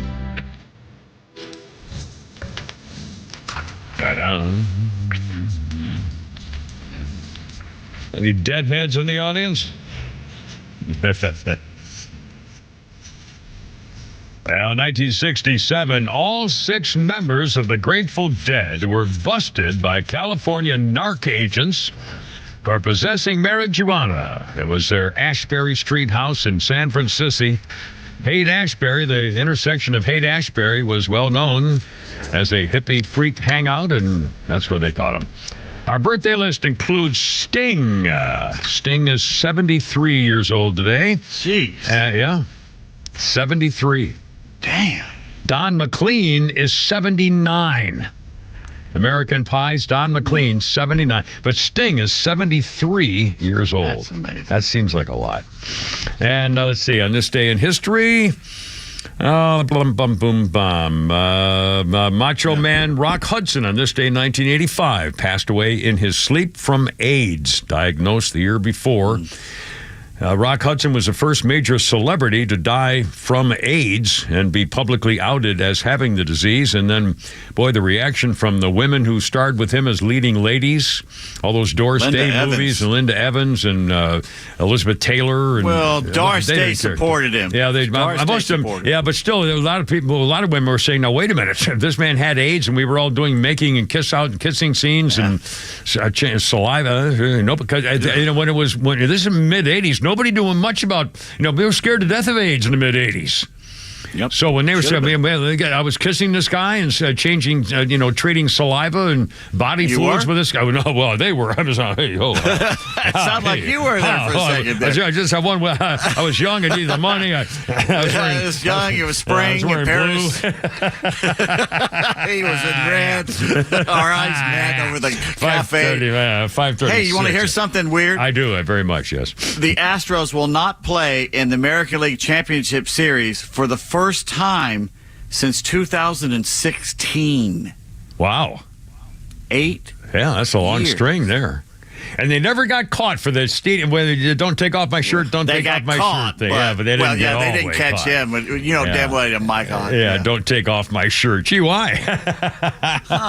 I'll be damned. 5:37. By the way, Pete, something we mentioned earlier in passing, and I shall bring you more information about it now. For the third team now has said we are not going to play volleyball against the women's team at San Jose State University.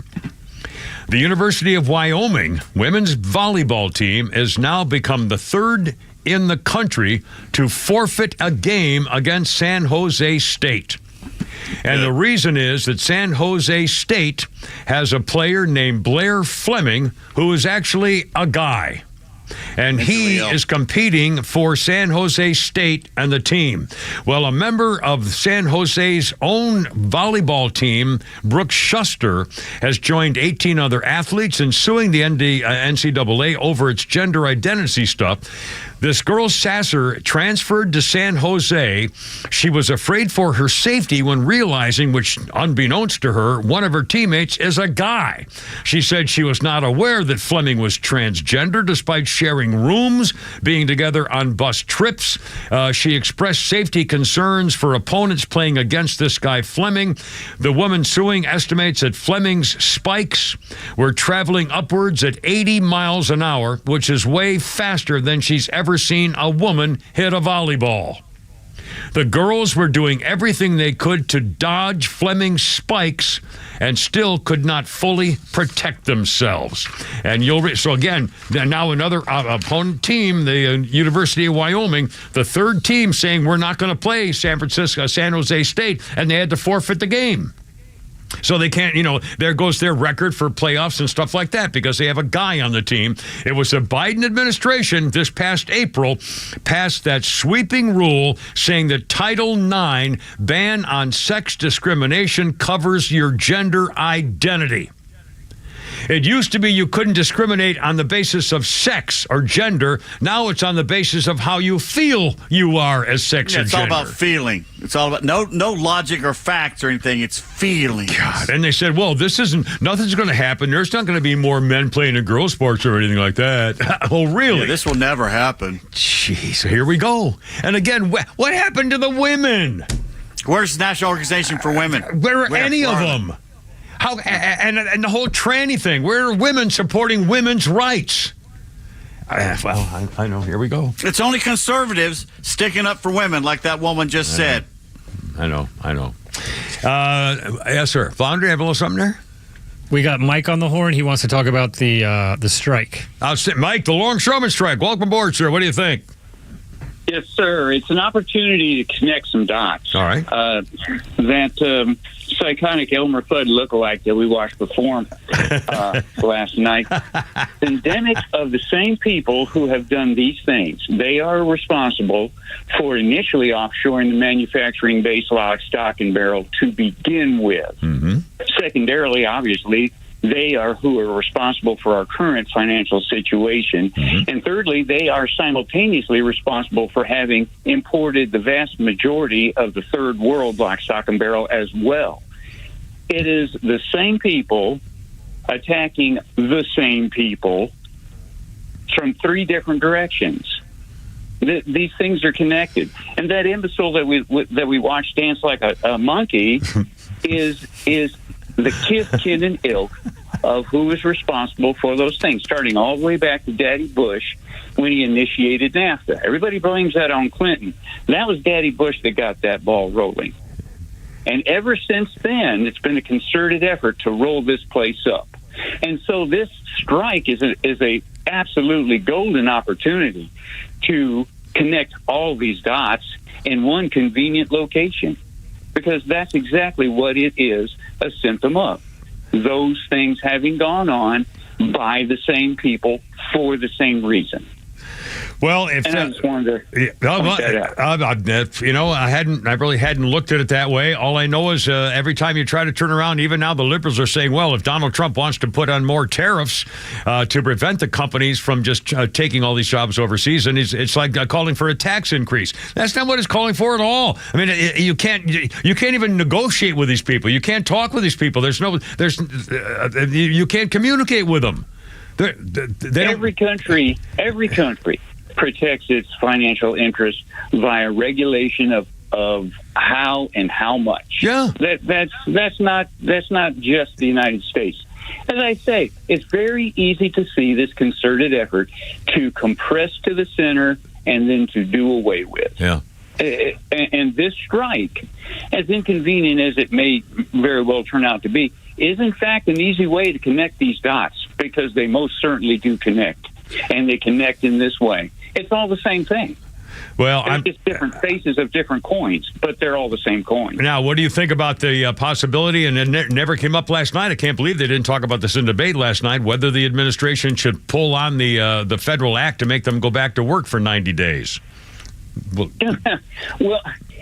it's forcing slave labor, man. I mean, create circumstances where people feel as though their back is against the wall and they got nowhere to go, and then beat them with a stick back into the hole even further. Yeah, well, they're not going to work. The guy already said if they force us to go back to work, we're going to show you what it means to to slow walk it. So I'm not sure. There was a caller earlier who did make an obvious point.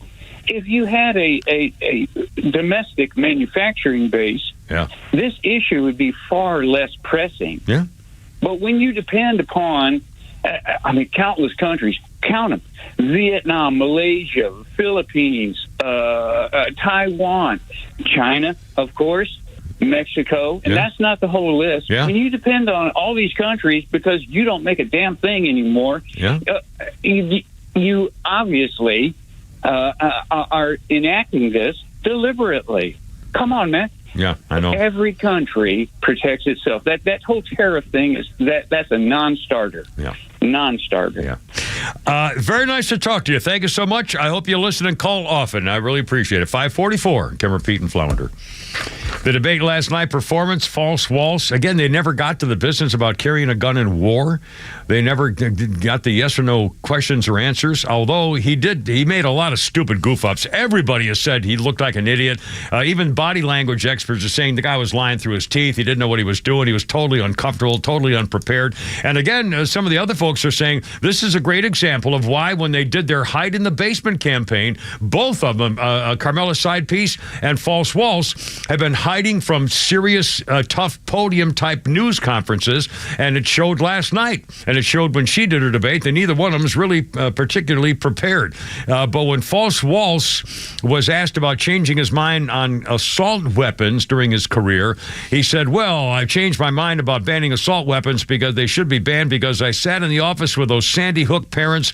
I've become friends with school shooters. I've seen it. I've become friends with school shooters. Again, he forgot his memorized answer. So somebody took the Friends thing of all the Friends faces and put the shooters next to Tim Walz. Oh, God. Well, if the pundits are saying, I've become friends with school shooters, maybe the worst line in any debate ever. and then False Waltz later on in one of the sound bites was on last night. He said, well, I'm known as an old guy. I talk a lot and stuff like that. So I misspoke. Well, trust me, repeatedly lying about his military rank, his DUI being a drunk football coach who lost his job because he was a drunk, the IFV debacle, the lies about Hong Kong, Tiananmen Square, and all that kind of stuff. Those are not misstatements. That's not misspeaking. That's lying to make up someone else's character as though it's your own. Good God. I mean, even Donald Trump posted, not friends with school shooters. So, a guy whose daughter died in the Parkland shooting, Andrew Pollock, said his daughter said, this is absolutely abhorrent that Tim Walz had befriended school shooters. Even saying it ought to be disqualifying. I'll tell you, that's the guy who wants to be your latex salesman. 546, Kimmer, Pete, and Flounder. Flounder's Funnies coming up, and another whack at it till 6 o'clock. And go Braves tonight in San Diego Padres. San Diego. There we go. We'll see. There we go.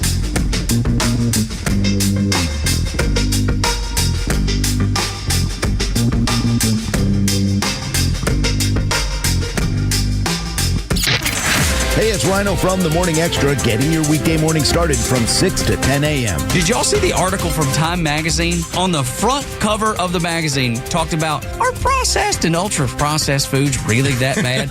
Because that's been what RFK Jr. has been attacking. The answer is correct. They're all bad. Yes, they are. Of course they are. But you have the unhinged left going, well, are they? If RFK says they're bad, maybe they're not so bad. I made my wife stop giving my youngest daughter Lunchables. Well, yeah, because those things are just like, they're horrible. They're not even real food. They're not even real, but that's the thing. They are so unhinged on the left. Next, let's say RFK Jr. says, you know what, smoking's real bad. You're going to have the front of Time Magazine with nothing but a pack of Cools. Yeah, there'll be Cools. It'll be Cowboy Killers, Marlboro Reds, and they'll be like, are they really that bad? That's what's coming next. The Morning Extra, 6 to 10 a.m. on XTRA 106.3 FM and the XTRA app. Doug Moore is a health insurance broker at yourchoicehealthplan.net. He believes your health insurance premiums should not look like a mortgage payment. You don't have to overpay for health insurance. He sells private insurance with no deductibles and no rate increases. These plans are typically 30 to 60% less than what you're paying and don't need to change doctors. He customizes all plans to meet your budget. Don't fret. Go to yourchoicehealthplan.net. He can save you big money.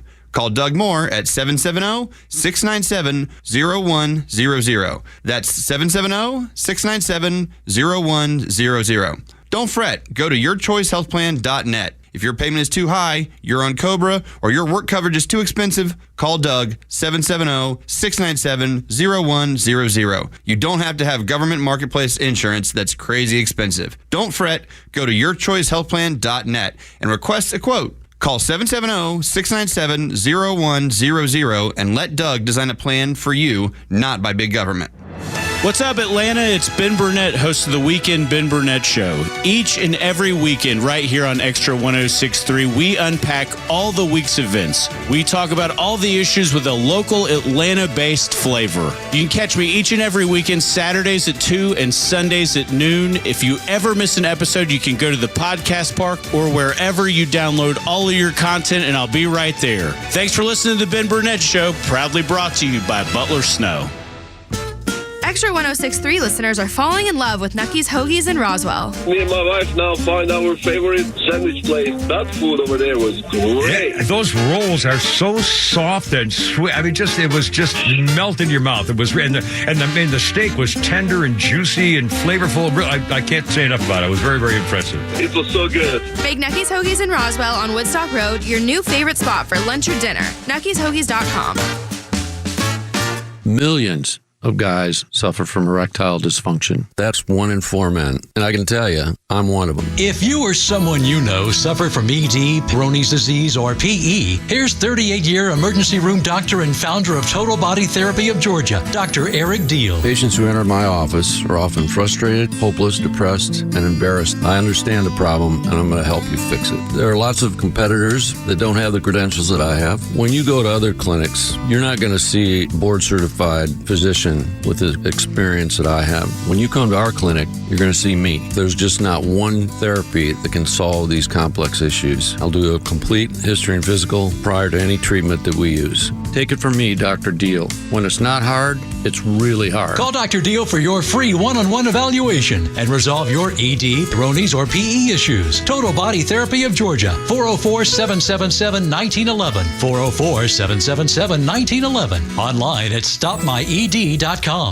As an official community partner of the Atlanta Braves and the Atlanta Braves Foundation, the Warrior Alliance connects warriors and their families to free services such as health and wellness, housing, employment, education, legal services, and so much more. We need your financial support to increase our impact and change thousands of lives for those who served in the U.S. Armed Forces. It takes more than just thank you for your service. Make a donation to help warriors navigate to success after service. Go to thewarrioralliance.org/donate and make a difference today. You know the old expression, I love it when a plan comes together? Well, with our First Liberty Notes, this has been so true. Hello, I'm Brant Frost, founder of First Liberty Building and Loan. You hear about our family's company all the time right here on the station. For over 30 years, we've been the local lender who said yes when the big banks say no. A couple of months ago, we opened up our First Liberty Notes program to Main Street investors just like you, and the response has been just incredible. Folks from airline pilots to physicians to even pastors are now earning 8 to 13% interest rates while helping helping to fuel the growth of local small businesses. If you're a qualified investor with a minimum of $25,000, you too could be earning 8 to 13% interest. We'd love to have you join our First Liberty family today. Go to firstlibertyga.com and see if our First Liberty notes are right for you. Go to firstlibertyga.com. That's firstlibertyga.com. First Liberty notes are not obligations of or guaranteed by any financial institution and are not secured by any collateral. They are not FDIC insured or guaranteed by any government agency. You could lose money. SEC accredited investor status must be verified. Securities not offered in any jurisdiction in which it is unlawful.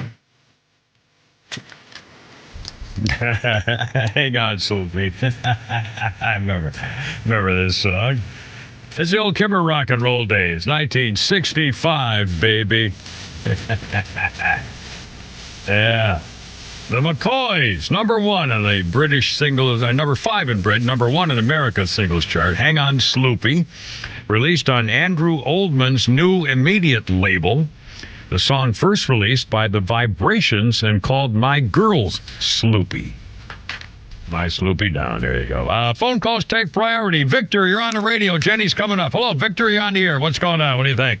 Victor. Hey, Kimmer, I got the easiest answer for this manufacturing problem because it's absolutely true. Anyone who thinks that we should keep going the way we're going and depend on China and depend on Taiwan and all these, overseas, that's what's killing us.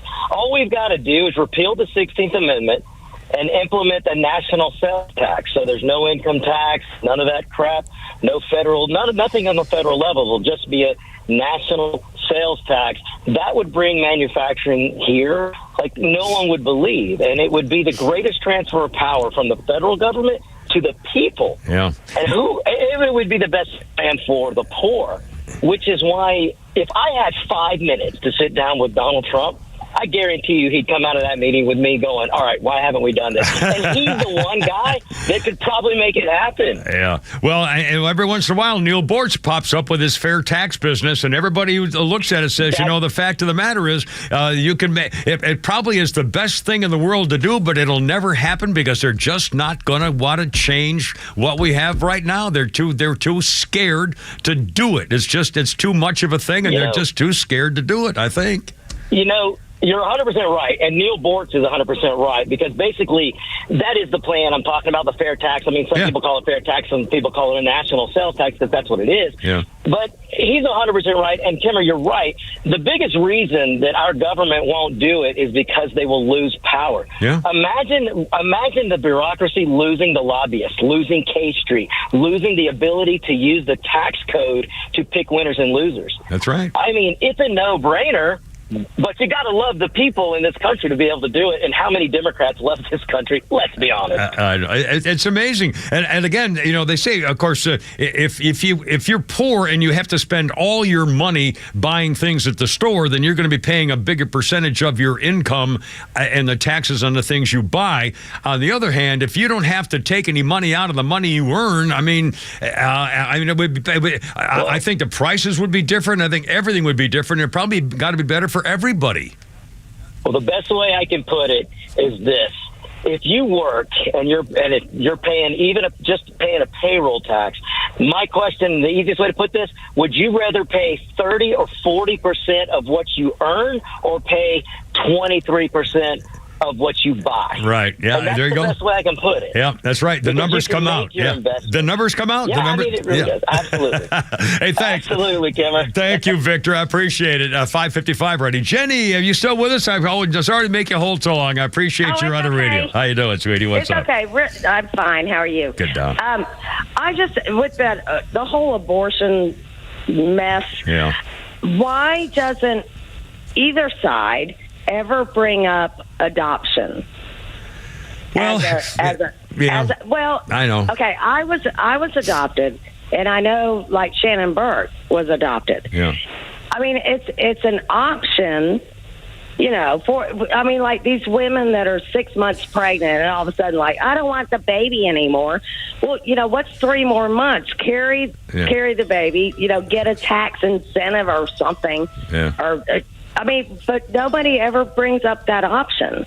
Well, I wonder, honestly, I don't know this, and I'm an old man, so I can't possibly relate to this. But I'm old too. Well, I wonder whether women in the childbearing age are more upset about the possibility of them realizing that they would have a baby and give up their baby to a complete stranger, rather than just saying, well, if I just get rid of it, then it's not a real live thing and I don't have to feel bad about it or something. I don't know. I'm throwing it out I don't know either, but that, there's so many people out here today that can't have a baby. Yeah, I know. That would adopt. Yeah. But nobody ever brings that option up.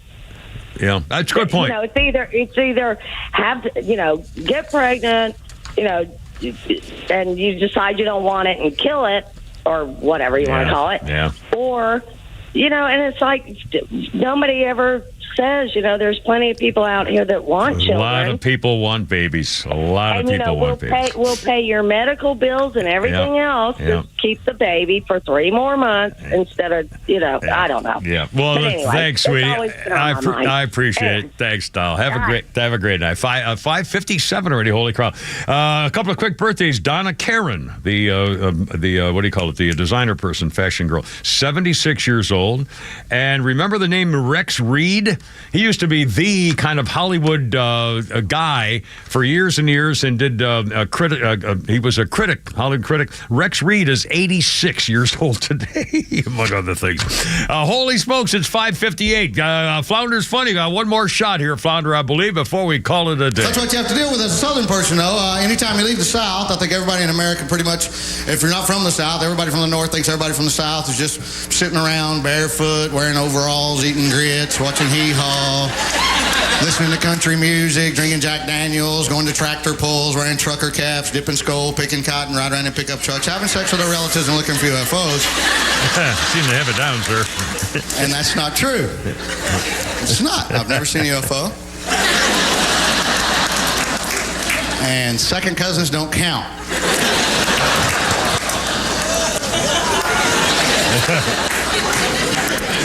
Well, if everybody from the South is such a bunch of dumbasses, then why is the president always from the South, everybody? Yeah, that doesn't make sense, does it? Doesn't matter if you're Democrat or Republican, everybody. George Bush is from Texas. Bill Clinton was from Arkansas. George Bush the first time, Texas. Ronald Reagan thought he was a cowboy. I'm counting that. Right? And Jimmy Carter was from Georgia, so that's pretty much 28 solid years of...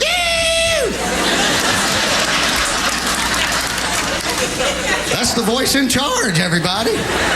Goober's got the keys to the big house. Uncle Jed's driving the bus. You know what I'm saying? Hillbilly's a hillbilly. You can paint a pumpkin black. That doesn't turn it into a bowling ball. You got there, Flounder. His name is Mr. Vic Henley. Vic Henley for Nucky's Hoagies and the sub-sister little naughty girls over there. Kimmer, Pete, and Flounder. Boys, see you tomorrow. And we got guests tomorrow. I think Shannon and Neil Morse probably. Yep. Anyway, I gotta go. You're killing me. Christine, sing me home, baby. Well, look out, Herb. Semper Fi.